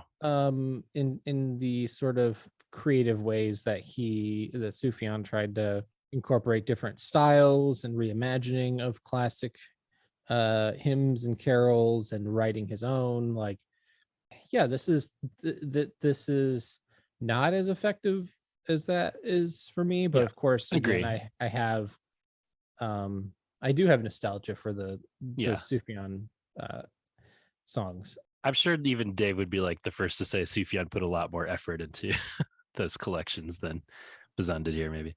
Yeah, but it's not like it doesn't blow my dick off, but I don't dislike it. Okay. All right. I'll take it. I wonder how I would feel about this if I came to it without knowing the context of it. Because if you're just thinking he put out all these songs at once in this style, I might kind of feel similarly, like I'm not bowled over by this. But I think there's enough to it that the reason that they released it is because people have been asking for years and years, like, can you please put these out like in a proper collection? I have these like 7 inches strewn all over the place and random MP3s, but people love this. People who like him loved these songs and wanted like a proper collection. And he did do like a Christmas tour. I saw him on that. That was great when this came out. And for the last few years, he's done an at-home Christmas live stream where he plays these songs, which he is doing again this year. So if you are so inclined, go check that out. I recommend that very much. But I have a very special place in my heart for these songs. But I also I think I can look at it fairly objectively in terms of what works well and maybe doesn't here. And I certainly agree that Sufjan is a much more sort of robust and interesting Christmas catalog, but they hit a similar thing to me, which is like this blend of heartbreaking new songs or elements to songs that bring in some of their real life or like sad holiday stories they know about, and like reverent versions of Christmas songs done in kind of a newer, interesting way. So ready to dive in. The cover of the Mariah Carey classic. No. If that's what you think you're getting, you will be disappointed. All I Want for Christmas.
goodwill to men is what they said you'd bring us. It's about half the song. Yeah. This is my number 2. Okay, cool. This is a top 3 contender for me, but did not make my top 3. Where does this fall in the lineup of the releases? Pretty late. Because this to me feels like this could be a cut on Phoenix. Yeah. Or something. Yeah. It has a similar kind of, I mean, obviously we're hearing the creaking of the piano bench in there, which makes me think about Piano Bench. Yes, I had the same thought. So it sounds Pedro to me. Yeah. So. Yeah, totally. I mean, I think that you can also tell his vocal performance here. A lot of the earlier songs, like I said, would be more like peace on earth. Like he just had this flatter vocal delivery earlier on, which was not like out of step with sort of the scene he was in the late 90s and early 2000s, but like by this point he's like, oh, I can use vibrato and I can vibrato. Like be a little more vulnerable with my voice and make it do interesting things. So he's like peace, and just like, oh, that sounds different from some of the other Bazan we'll hear later. And yes, that does sound more like the more recent Pedro stuff in that way. I love this. It's an original song, which there aren't like a ton of here that are just like straight up original, but the lyrics are simple. He says, peace on earth, goodwill to men is what they said you'd bring us, and peace on earth, goodwill to men is all I want for Christmas, which is kind of in keeping with, it could be sort of biting or sad, but also hopeful, which I think is the tone of a lot of this record, where it's kind of like, this is sort of what the promise is supposed to be. And I'm not seeing that around me and pointing that out, but also being like, but I still want that. And we still could have that, I feel like, is sort of the implicit message there. But yeah, this is like, it's all fairly simple songwriting and instrumentation wise, pretty much just piano and one single keyboard note that comes in later. There's also his daughter laughing is thrown in as well. Yeah. And the mix on this one is a lot better than the version that I was used to listening to, because the kid laughter, which happens in this and elsewhere on the album, used to bug me. But that was before I had kids. So like, I think I'm more okay with it now. And back then I found it a little more grating. And B, like they're much more pulled back in the mix now. So I actually like it. I feel like it adds like a nice, like his daughter laughing and giggling in the background. Feels kind of warm, whereas in the past I used to be like, geez, that really comes out of nowhere and it's like very loud in the mix, and I don't know that we need all this kid laughing, but no, I just think it's cute.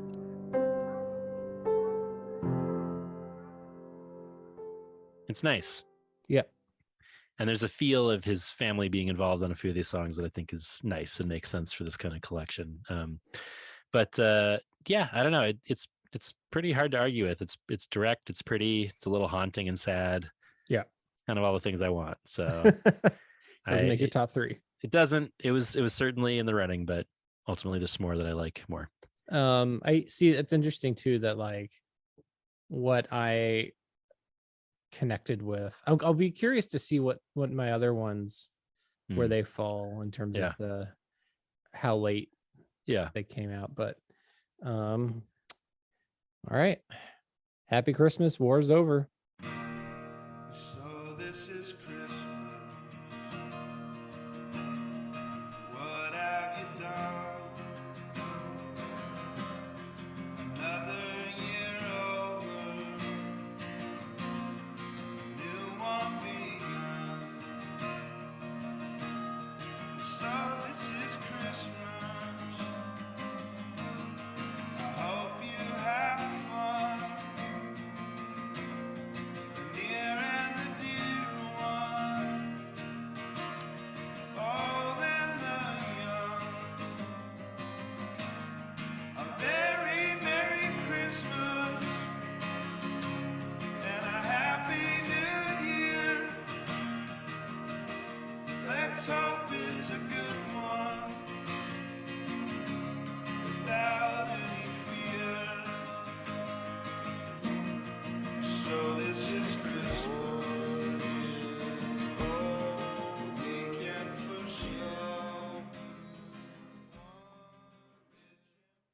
I love that warm acoustic guitar sound. Yeah. That he has here. I don't know. I always really liked this John Lennon song. This is a cover growing up, but then I felt it got pretty played out as far as like a very frequently covered song, Yeah. and I got kind of sick of it. But this was a while ago that he recorded this. This is kind of like halfway through that cycle, so maybe like mid 2000s. So I gave it more of a pass because it wasn't. I'd feel like maybe not as like omnipresent back then. Yeah. I don't know. What do you think of the original song and of this version? I like this version.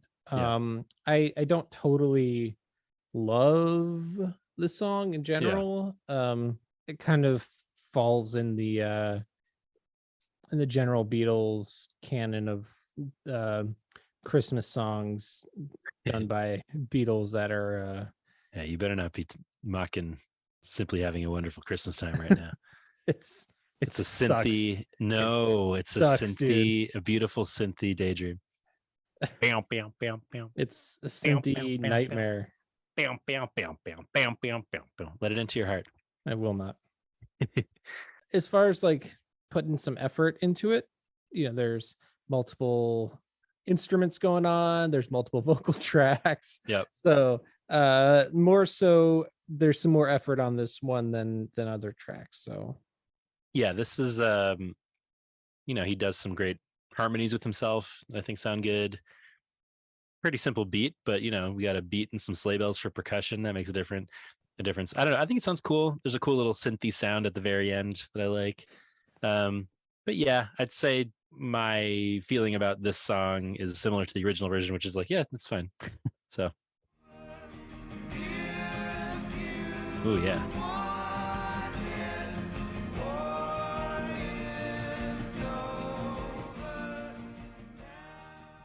There's like a ring in the background that comes out at the last second more prominently. Yep. Good one. Ready to let's get to that major, bro. Ooh, these faded jeans mean some better days. No? No. It's the same opening chord. That's funny.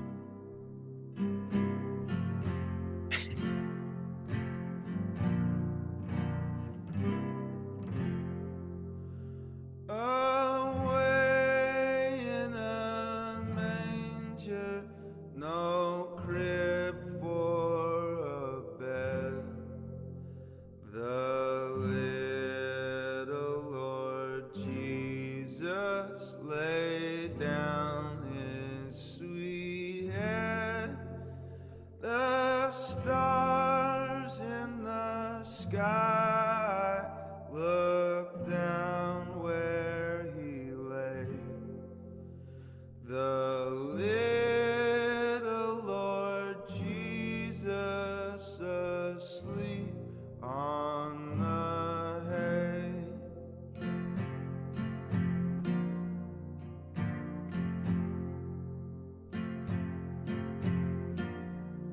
The cattle are lowing, the poor baby waits, but My daddy was a pistol, and I'm just a son of a gun. It's Away in a Manger by Tumbledown. This is my number 3. The song rules. It's not in my top 3, but another contender. Yeah, again, just great warm guitar sound there. Love that. How do you feel about it? That's my number 3. How do you feel about it though? I feel good about it. I don't know the original mix, but I really love all of the reverb going on this. Yeah, that was always in there. Okay. I love the big boomy reverby sound, and I love the shitty Bazan harmony that comes in. There's going to be a time in my life where I hear a not great sounding harmony from Bazan. I'll be like, yes, it's so great. Yeah, So great that some more of those coming up. But I love a simple, Christmas hymn. You know, they're great. It's like some of my favorite hymns is Christmas hymns. Mm-hmm. They're I mean, I think that's probably where most of my nostalgia comes from. Sure. Not necessarily just Bazan himself, but the songs growing up and still finding them beautiful, and the melody's beautiful, and they can be done a million different ways, and I'm still going to find them beautiful. Totally. But how do you feel about it? I said that earlier because I didn't mean to. I fully agree. I mean, we talked about this with like the conversation we've had of different Christmas songs done by artists in different ways, and the idea of like Bad Religion covering these old Christmas hymns, and just the idea that they are beautiful songs that withstand the test of centuries because they are interesting and their melodies are great, and that's why a band like Bad Religion can cover them and not feel like it's out of place. It just in the same way that the non-deconstructed Christian artists of the world can also cover them. People who just like are just this cancerous, totally deconstructed. Yes, exactly like them. I think you're totally right. And he talked about at the time sort of how he decided to include the songs that he did on this collection after going through his older stuff. And the two songs on the first 7-inch he did not make the cut at all on this collection, which makes sense to me. But part of what he was sort of reevaluating as he was deciding to keep playing Christmas songs in general, and then deciding what he should put on this collection, was sort of like, what does he still feel okay doing as somebody who no longer believes in this stuff in a certain sense. And he's like, Away in a Manger is a great song. And he's like, I find it very moving still, even if I don't believe that it was a savior born in a manger. And I don't know, I think a lot of people feel that way probably, where there's like even these like explicitly, spiritual Christmas songs and hymns still mean a lot to a lot of people, in no small part because they're just great songs. So I think it's a really cool version. It's a pretty straightforward version and performance of the song. He doesn't add new lyrics like he does in some of the other sort of more traditional hymns in other spots in this record. It's just, just acoustic guitar and nice vocal harmonies, depending on how you feel about the harmonies. But yeah, this is another one that I can just remember hearing this one as I'm putting it on the record player in my mom's house while decorating the tree, like in my early 20s, and just evoking nice memories. And I like the strumming kind of style he does between verses of the like ding ding ding ding ding ding ding ding ding ding ding ding. I don't know, just a cool rhythm here. So I like this one a lot. Any of these could probably be in my top 3, but the two that you have named so far are certainly contenders, but didn't make the cut ultimately. But I get why you have them. Well, to each their own. Your experience with them is significantly different. Yeah. I'm curious if my number 1 is going to be on your list. God Rest Ye Merry Gentlemen.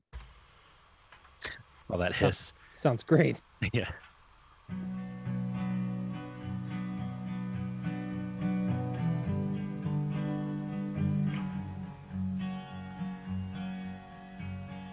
God rest ye merry gentlemen, let nothing you dismay.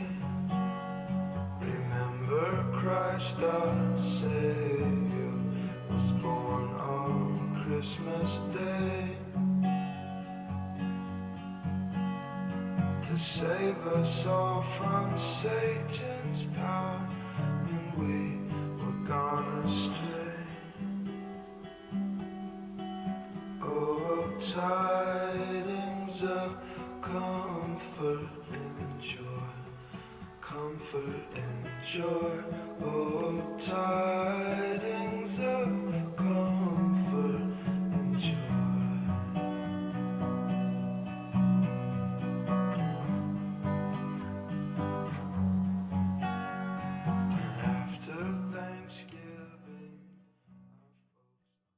So this is my number one. Oh, okay.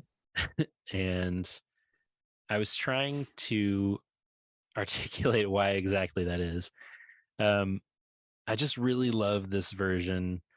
Obviously, he gives it sort of a sad feeling by doing like a sparse minor chord version. And again, the little strummed chords between the chorus and the verses really make it for me. The like ding ding ding ding ding ding ding ding ding. I don't know. I'm not doing a good job of capturing it, but you know what I'm saying. The whole thing feels very intimate and delicate, and it's just an acoustic guitar and one vocal track the whole time. So I sounds like doubled vocal tracks. maybe doubled. And like we were saying, that hiss of the room sound is very evident still, but it always felt just very intimate to me, and it feels kind of like the text of a Bazan Christmas song, where it's like, this is what I think of as sort of that pure distilled Bazan Christmas energy. And I have to say, objectively, probably one of the shittiest sounding songs on the record. So you know it's my number one, baby. So that makes sense. A lot of it though is the new lyrics that he wrote. I think that's what makes me that's what makes it resonate so much for me. So the first part of the song is the traditional verses, but then he says, after Thanksgiving, our folks unpacked the manger scene with Mary, Joseph, shepherds, and 3 kings on bended knee, but left the manger empty till we slept on Christmas Eve. So I know a lot of people have that tradition of their parents would put in the baby Jesus on Christmas Eve and kids would find it in the morning. So it's sort of a sweet idea. But then he moves on to, and now my wife and children dream of gifts beneath the tree while I place in the manger baby Jesus figurine, sipping Christmas whiskey, wondering if I still believe. And that's just like, oh, there it is. That feels pretty perfect to me. He makes it his own, but retains the power of the original old song. And again, I think he's expressing like there's joy in the tradition, this tradition he inherited from his parents that he still does, but there's also room for sadness and mystery there. You know, I'm still doing these Christmas traditions, but there's room for wondering, do I even believe any of this?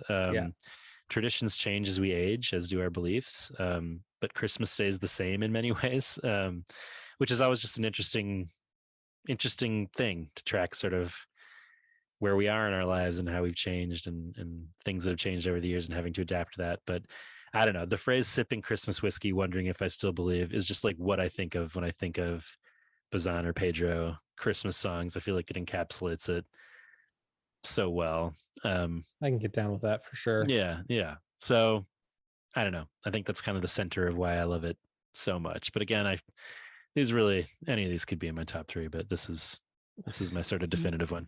You just sound like one of those deconstructed Christians, man. I know. Talking I just wish about like they don't believe anymore. You just trying to do what's cool this time of year.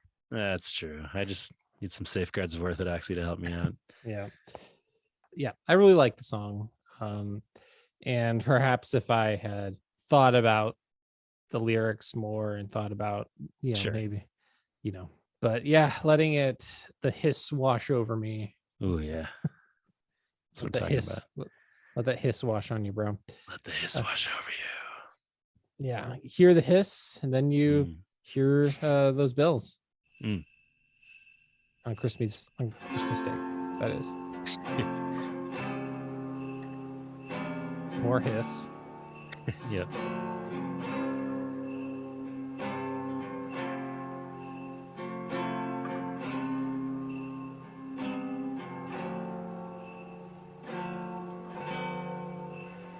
I heard the bells on Christmas Day. Their old familiar carols play, and wild and sweet the words repeat. Peace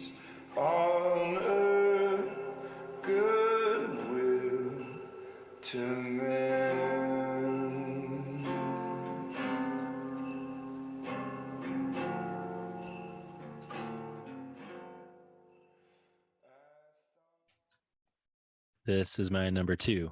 Interesting. I think we're gonna have a totally different top 3. Man, interesting. I guess it's not at all interesting, and just it all makes total sense. These are the shitty ones. He has kind of a long history with the song. I've loved this song since I've heard it, and I'm pretty sure Dave was my introduction to it. It was the first song he did on his first Christmas 7-inch in 2002. That version is not on here. It's on the EP, understandably, but I do love both versions. Then he also did a better version as Pedro for the Maybe This Christmas Tree compilation that was mostly piano driven. And this, I think, is the best version of it. It's just acoustic guitar and sleigh bells. But yeah, I love the song in general. Sleeping at Last also does a nice version of the song. But I've always appreciated the sort of rawness and honesty of the song, which was originally a poem in 1863. But the lines, "Then in despair I bow my head, there is no peace on earth, I said, for hate is strong and mocks the song of peace on earth, goodwill to men." So that is in the original poem and song.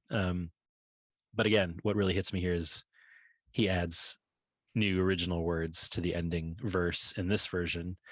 And I really liked how he treated it here after he had, the first 2 versions he did just had the original lyrics.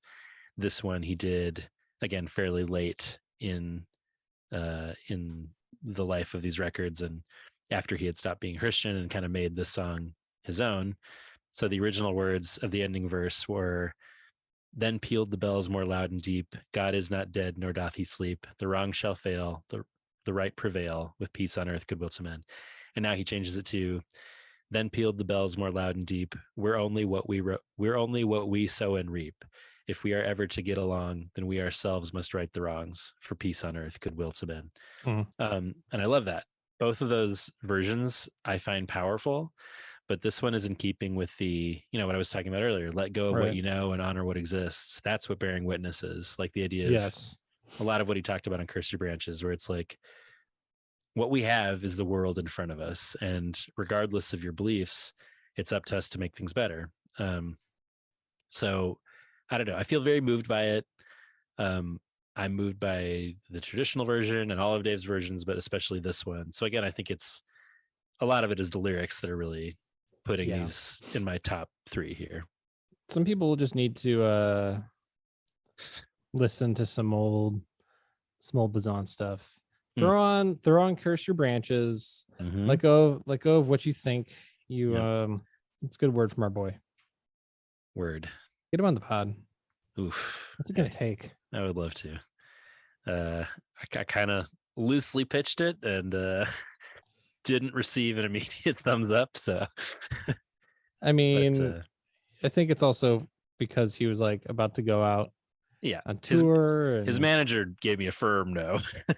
Polite but firm. But he himself was like, "Cool, man, that rules." And I was like, "All right, see you later." But I wasn't like, "You have to come on my podcast, Dave."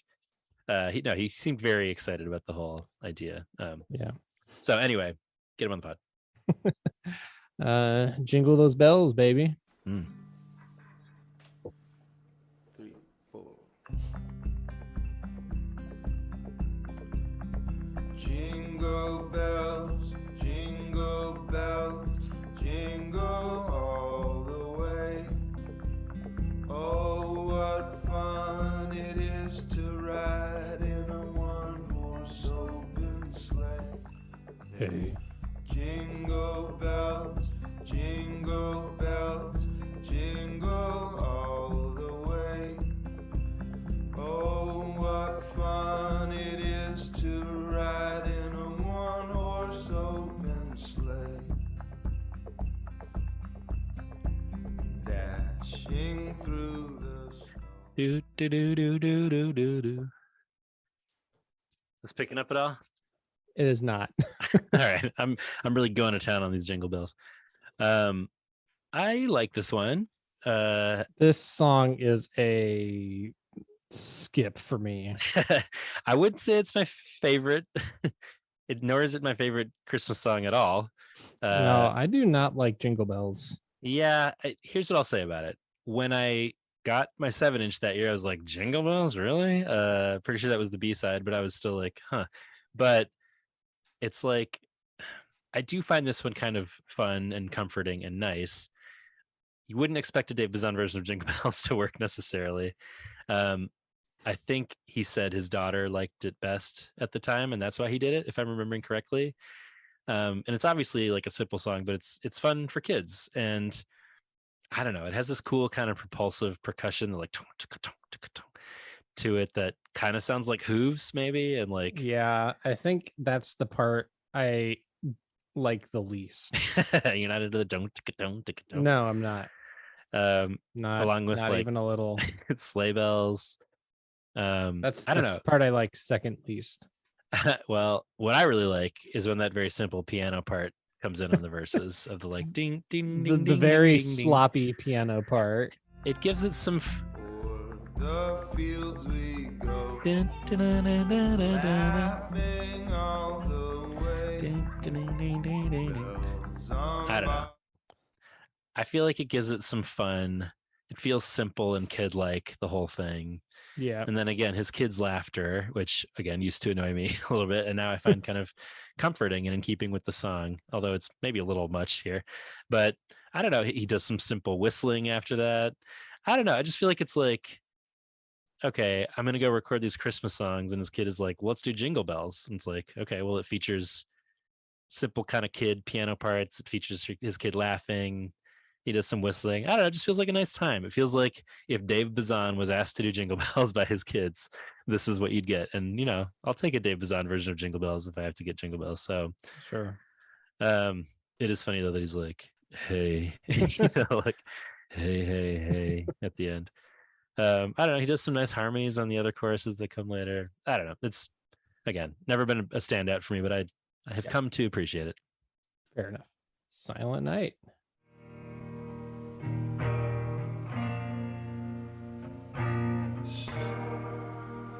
If goodwill to men and peace on the earth are how angels announced our Savior's birth, then isn't it strange how many we have beaten and made, and how many more we have hunted and tortured and killed in this baby's name.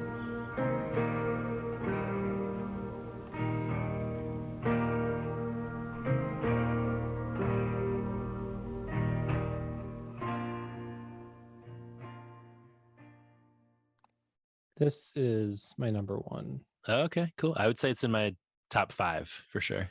Yeah. I find it really interesting, the sort of reworking of and the blending of the two different verses, and kind of what he was doing on some of these earlier songs with changing the lyrics around and changing the meaning. Or maybe not changing the meaning, but like adding a new depth of meaning. He says, if goodwill to men and peace on earth are how angels announced our Savior's birth, then isn't it strange how many we have beaten and maimed, and how many more have hunted and tortured and killed in this baby's name, all while, silent night, holy night, all is calm, all is bright, heavenly peace. And we're like, there's this baby in heavenly peace, and we're like, this is and we're killing in this baby's name. It's a very Bazan sort of juxtaposition. I put in my notes classic Bazan, peak depressing Christmas music, doing this lovely old Christmas song and then throwing in the words tortured and killed over it. But you can't argue with the idea. You sure can't. To your point, he does similar wrestling and processing as he does on the new words he adds for God Rest Your Merry Gentlemen and I Heard the Bells. But this is an interesting version of that, as you're saying, where it's like he's got the traditional version underneath in the background and then just puts those new lyrics on top, but then still close with just the traditional words for the final verse. So I don't know. I feel like it's the kind of thing that I was saying earlier, like it honors the original version and like the power of the song. And I think this is another kind of favorite Christmas song for people. Yeah.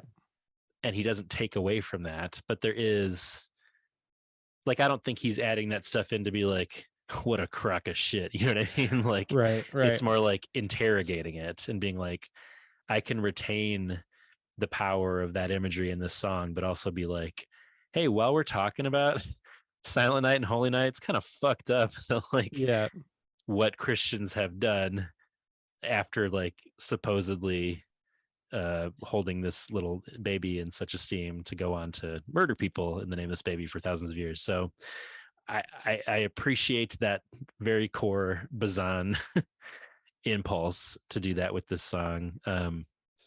Be careful, John. You want to stay in those safeguards. You're getting you're interrogating a little too much. A little too cancerous. I don't know, and it's really pretty on top of it. Like again, he is doing a pretty version of a straightforward, pretty Christmas carol, but he's got this kind of knife twisting on top of it also. Yeah. Or at least again acknowledging room for the mystery and the like is all really well when we repeat these traditions. Like, what does it look like today to be thinking about songs of faith? I feel like this has to be kind of in the mix as far as like observing a celebration of the Savior in 2022 in America. If you're not considering this as a piece of the puzzle, I feel like it's not a full sort of interrogation of a worshipful song or tradition or whatever. Mm-hmm. It's really pretty. It's very slow. Again, if you're not on board this wavelength, the Caleb's among there of us and the Patreon punk nation out there are not going to appreciate this, I don't think. But I will say, like, vocals, the acoustic guitar, some cool, I think, synth sound or possibly electric guitar kind of droning comes in later. That's really cool. So I don't know. This is a big standout. I feel like everything I'm saying is like, this one is a big standout for me. But it is. This one's way up there for me too. And I probably could have had any of your top three in my top three as well. So I don't know. Yeah. It's not too often that we have completely different list. Out of the 6 songs that we chose, there's no overlap at all. It's a weird collection in a bunch of different ways. Yeah, but it also makes sense that like we don't have the same connection. Right. So yeah, that's what I'm saying. There's that. Yeah. Long Way Around the Sea.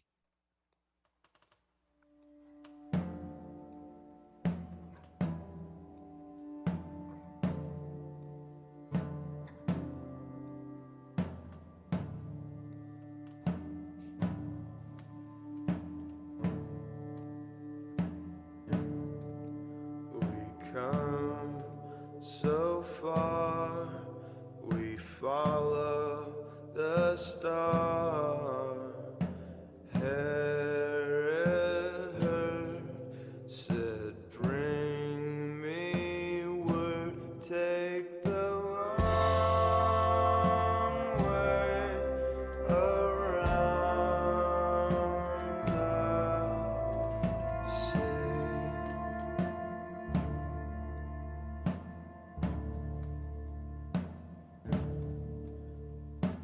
Here for us a humble bird, the Son of God descended. This is my number 3. Are you about to say because it sounds the shittiest? No, I don't think I could have guessed your top 3 if I had tried. Fair enough. I had no idea what mine would be going into this either. This is a Low song, in case you didn't know that. I did not know that. It's a pretty straight ahead cover of a song from the Low Christmas album, which, as I alluded to earlier, I still kind of consider the definitive alternative music Christmas album. I think it's so perfect. I love it front to back. And, you know, I have a big framed Low poster on my wall right next to my framed Dark Sacred Night cover. So these are two artists who mean a lot to me. They had a long relationship and toured together and covered each other's songs over the years. So I don't know. Because it's like a pretty straight ahead cover, it normally my rule with covers is like I need an artist to do something that maybe reinterprets it for me to get excited about it. But this is such a good song off such a good album that it just kind of has to make my top three. It's already a very haunting song on in the Low version, but I think he makes it more so. And there's no comparing to the like vocal harmonies that Low does on the original version, but he doesn't even try to do that. He also adds like a simple percussion that's not unlike what Low would do normally on songs, but there is no percussion on that original Low version. And he adds some simple sleigh bells and acoustic guitar and then some cool electric guitar sound in the background there for kind of emphasis and ambiance throughout. I don't know. I really dig the vibe. It's pretty, but it's dark. I don't know. It doesn't do anything for you. I guess the reality of it being a Low song, it's sure. I didn't know that, but yeah. I would listen to the Low Christmas album and see what you think. Okay. I love it very much. I know. It's a big standout for you. It is, truly. He does some like interesting stuff with the dynamics of it that we didn't really get a sense of in that little part that we heard. That the Low jump song, ahead somewhere. Yeah. Adding the percussion and the electric guitar kind of makes this drop out at about 225, and then the build back up that much more satisfying in this version. And then it kind of drops out again and adds instruments. So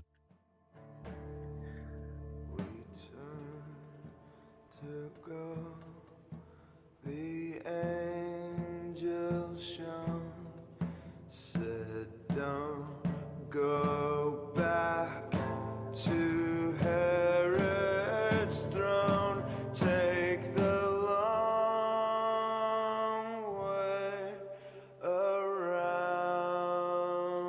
the sea."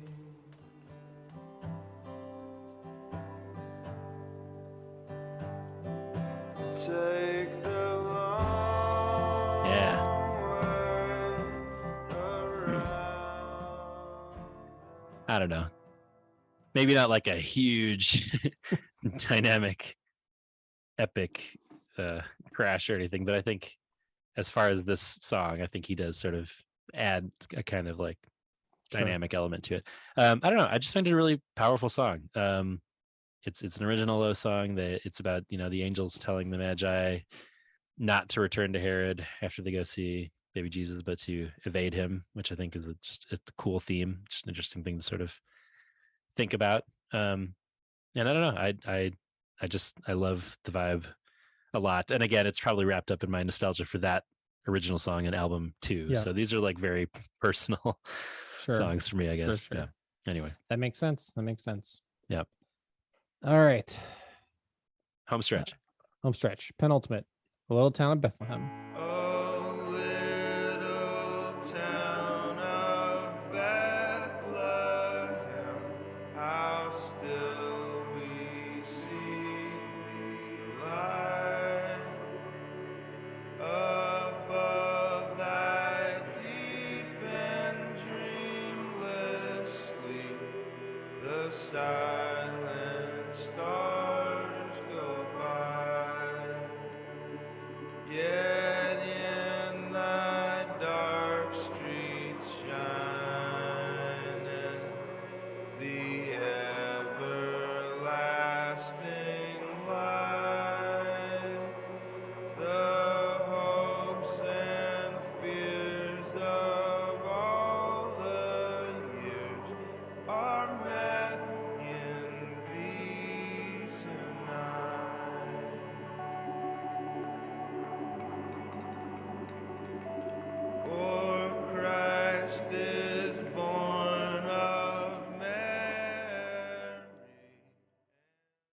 this is one that really benefited from the remaster because my original impression of the 7-inch version was that it was like cool that he was adding these like synthy bleepy bloopy elements and swooshing sounds, but it just became like too cacophonous by the end. Like the sound was just too loud, so it didn't work for me. So I think this sort of balancing of it works better with the balance of sounds here. Like, I don't know, it's a traditional song, you know, he doesn't change anything in that regard, but obviously has these weird sonic elements. And like, you know, I obviously dig the synthy stuff he's doing, but it's still not like a favorite for me, but I can appreciate this better when it doesn't sound like as harsh as it did before, where that stuff by the end is like, you know. So Yeah, I think that's also part that kind of turned me off of the song, and it's a little too droney for me. Yeah, it's pretty, you know, like, so. Yeah, it's fine. But it's definitely not among my favorites. No, in fact, I would probably, well, I do like that he's doing some interesting things here, but I think there's one on the Christmas bonus EP that I might have swapped in for this instead. But anyway, ending it the only way Dave Bazan knows how, with the world's biggest bummer. Yep. Wish my kids were here.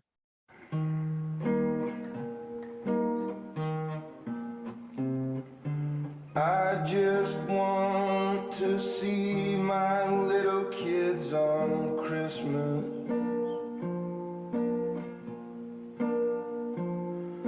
But I'm not so sure that my kids wanna see me.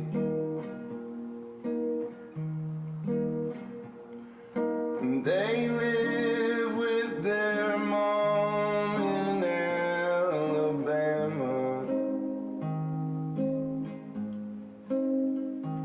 And I live with my girlfriend in Nashville, Tennessee.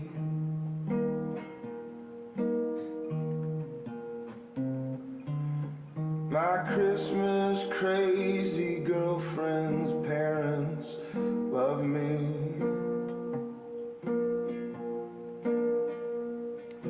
And like her, they're both full of Yuletide cheer.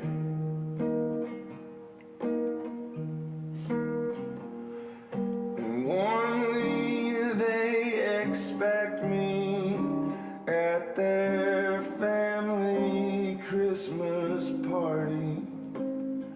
So I go a while and fake a smile and drink and drink and drink and sit and think. it's a bummer. It's a bummer. This is probably in my top 5 though. Yeah. I kind of thought this might crack your top 3 because it's kind of got that, you know, country folk thing. It does. It's just a big old bowl of bummer soup. It's so heartbreaking that it's like almost too much for me to listen to it every time. Yeah, Sometimes yeah. I skip it because I'm just like, I can't do this. Like this was from his last 7-inch, and I think really reflected a couple things, like his comfort with his voice at this point. Like it's so much stronger than it is on other points in the album, and he's unafraid to do something like a country folk song that's just his vocals and a very simple guitar part, which is like, oh, this feels like it stands out in comparison to the rest of the album. And it's a good closer in that sense of like this being something different. But man, it is a rough one, and it tells a story unlike any of the other songs here. You know, it's not a reimagining of a Christmas song, but it's a brand new one. And it is very depressing, but ultimately hopeful in like a heartbreaking way. He's so vulnerable here. And this was before he got divorced. So like it hits that much harder now. I can't imagine Christmas without my kids. And like, I know that's the reality for a lot of people, or at least being without loved ones at Christmas time. And I can't, you know, not to get too much into like how personally we know Dave or whatever, but like I know that he retains a good relationship with his wife and that with his ex-wife, and that they still all hang out together and stuff. So like I don't think this is the situation he's faced with now, but like it is another one of those kind of odd, like he was imagining this possible reality and now he's like in a way living it, and just I don't know, it hurts. It feels like this kind of classic country song though. Like if I didn't know, I would guess he's like covering Chris Christopherson or Johnny Cash or somebody here, but it's new and the ending makes me cry. I would like to hear it just because it's like that's kind of the crux of the song. He does this dramatic thing where it's like all of a sudden his phone is ringing. We'll just play. So for her, I try to go along. We hug and kiss and open gifts to Christmas songs. But man, I wish my kid. Is that you? I think that's your phone. Man. Oh my God. Hello? Merry Christmas, Daddy. Oh, baby girl. Merry Christmas. Whew. Yeah. Oh man, it makes me emotional. Like, yeah, I don't know. This thing of like, the first time I heard it, I kind of was like taken aback by like, I don't know, the sort of audacity to like include this ending like phone call in it, and like that's his wife talking and his daughter on the phone. So like, ooh, it's devastating. But I don't know. It's just such a perfect sort of way to close this collection of depressing and wrestling and ultimately hopeful Bazan Christmas song, because it's like he does get to talk to his kid, and it's still like heartbreaking, but like it ends in this like hopeful note. And his situation with his girlfriend isn't bad, you know. It's just like he is like wounded, and that again, I feel like that's kind of a core piece of the Christmas experience. I think for a lot of people is like, again, Christmas continues, so you experience it every year, but there are different people there because of different things that happen in our lives. And it's a hard thing to sort of get used to in some ways. So I don't know, the idea of like, I just put myself into this so much, imagining like if I was away from my kids and hearing them on the phone, how hard that would be. But even like the idea that she calls him is moving and powerful. So anyway, I'm a sucker for this very much. And it obviously, it moves me. So yeah. Anyway, that's Dark Sacred Night. Yes. I've talked a lot, as I have done for every Bazan or Pedro episode, but I don't know, I had a lot of feelings to get through here. I'm so glad. You know, I understand that this is like a meaningful record to you, and I'm glad that you were able to share that with me and everybody and process some of that. And yeah, man. I hope he continues to write some Christmas songs, and he hasn't done any releases since the 7 inches or since this record, but I hope he does too. I mean, I think he's got a unique kind of handle on these, so I'd like to see more. But yeah, curious to hear what people thought.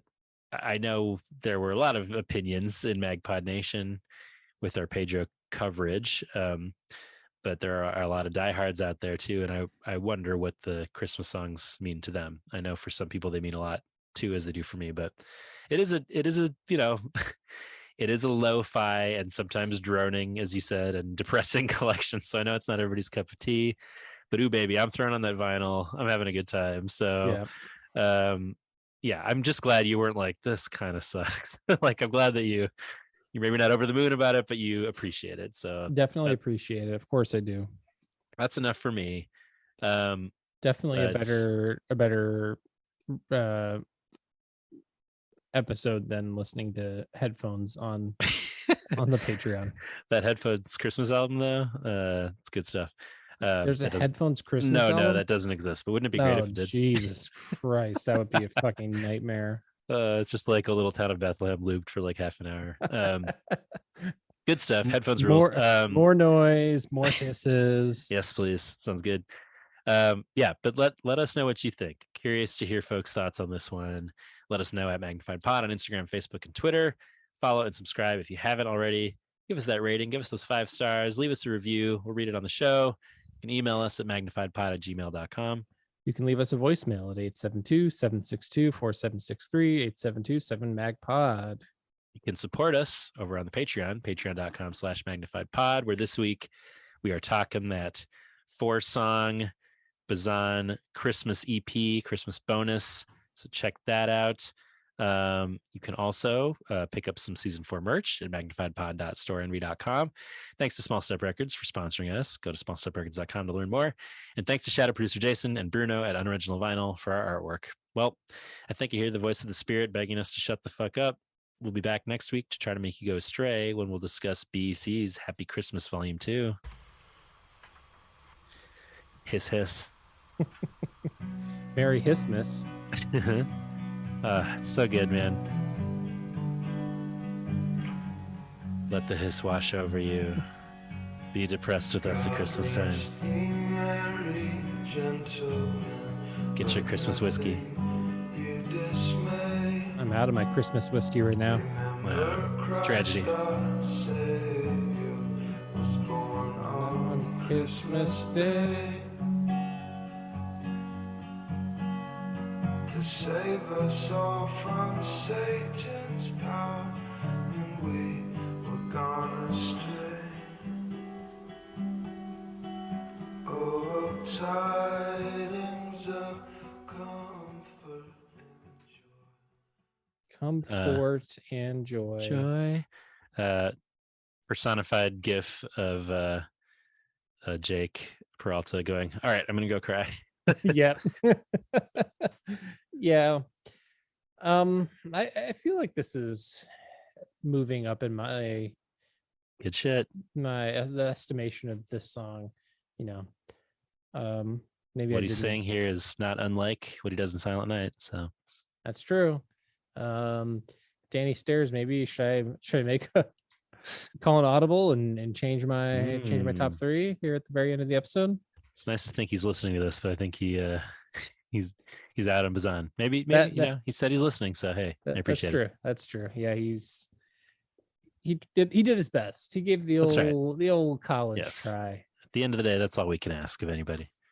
Yes. At Christmas time. Or anytime, really. Ho, ho, ho. Dude, those bells, can't hear shit. I'm jangling them so hard though. Yeah, you jangle your bells harder. So hard. For more shows like this one, visit rockcandyrecordings.com.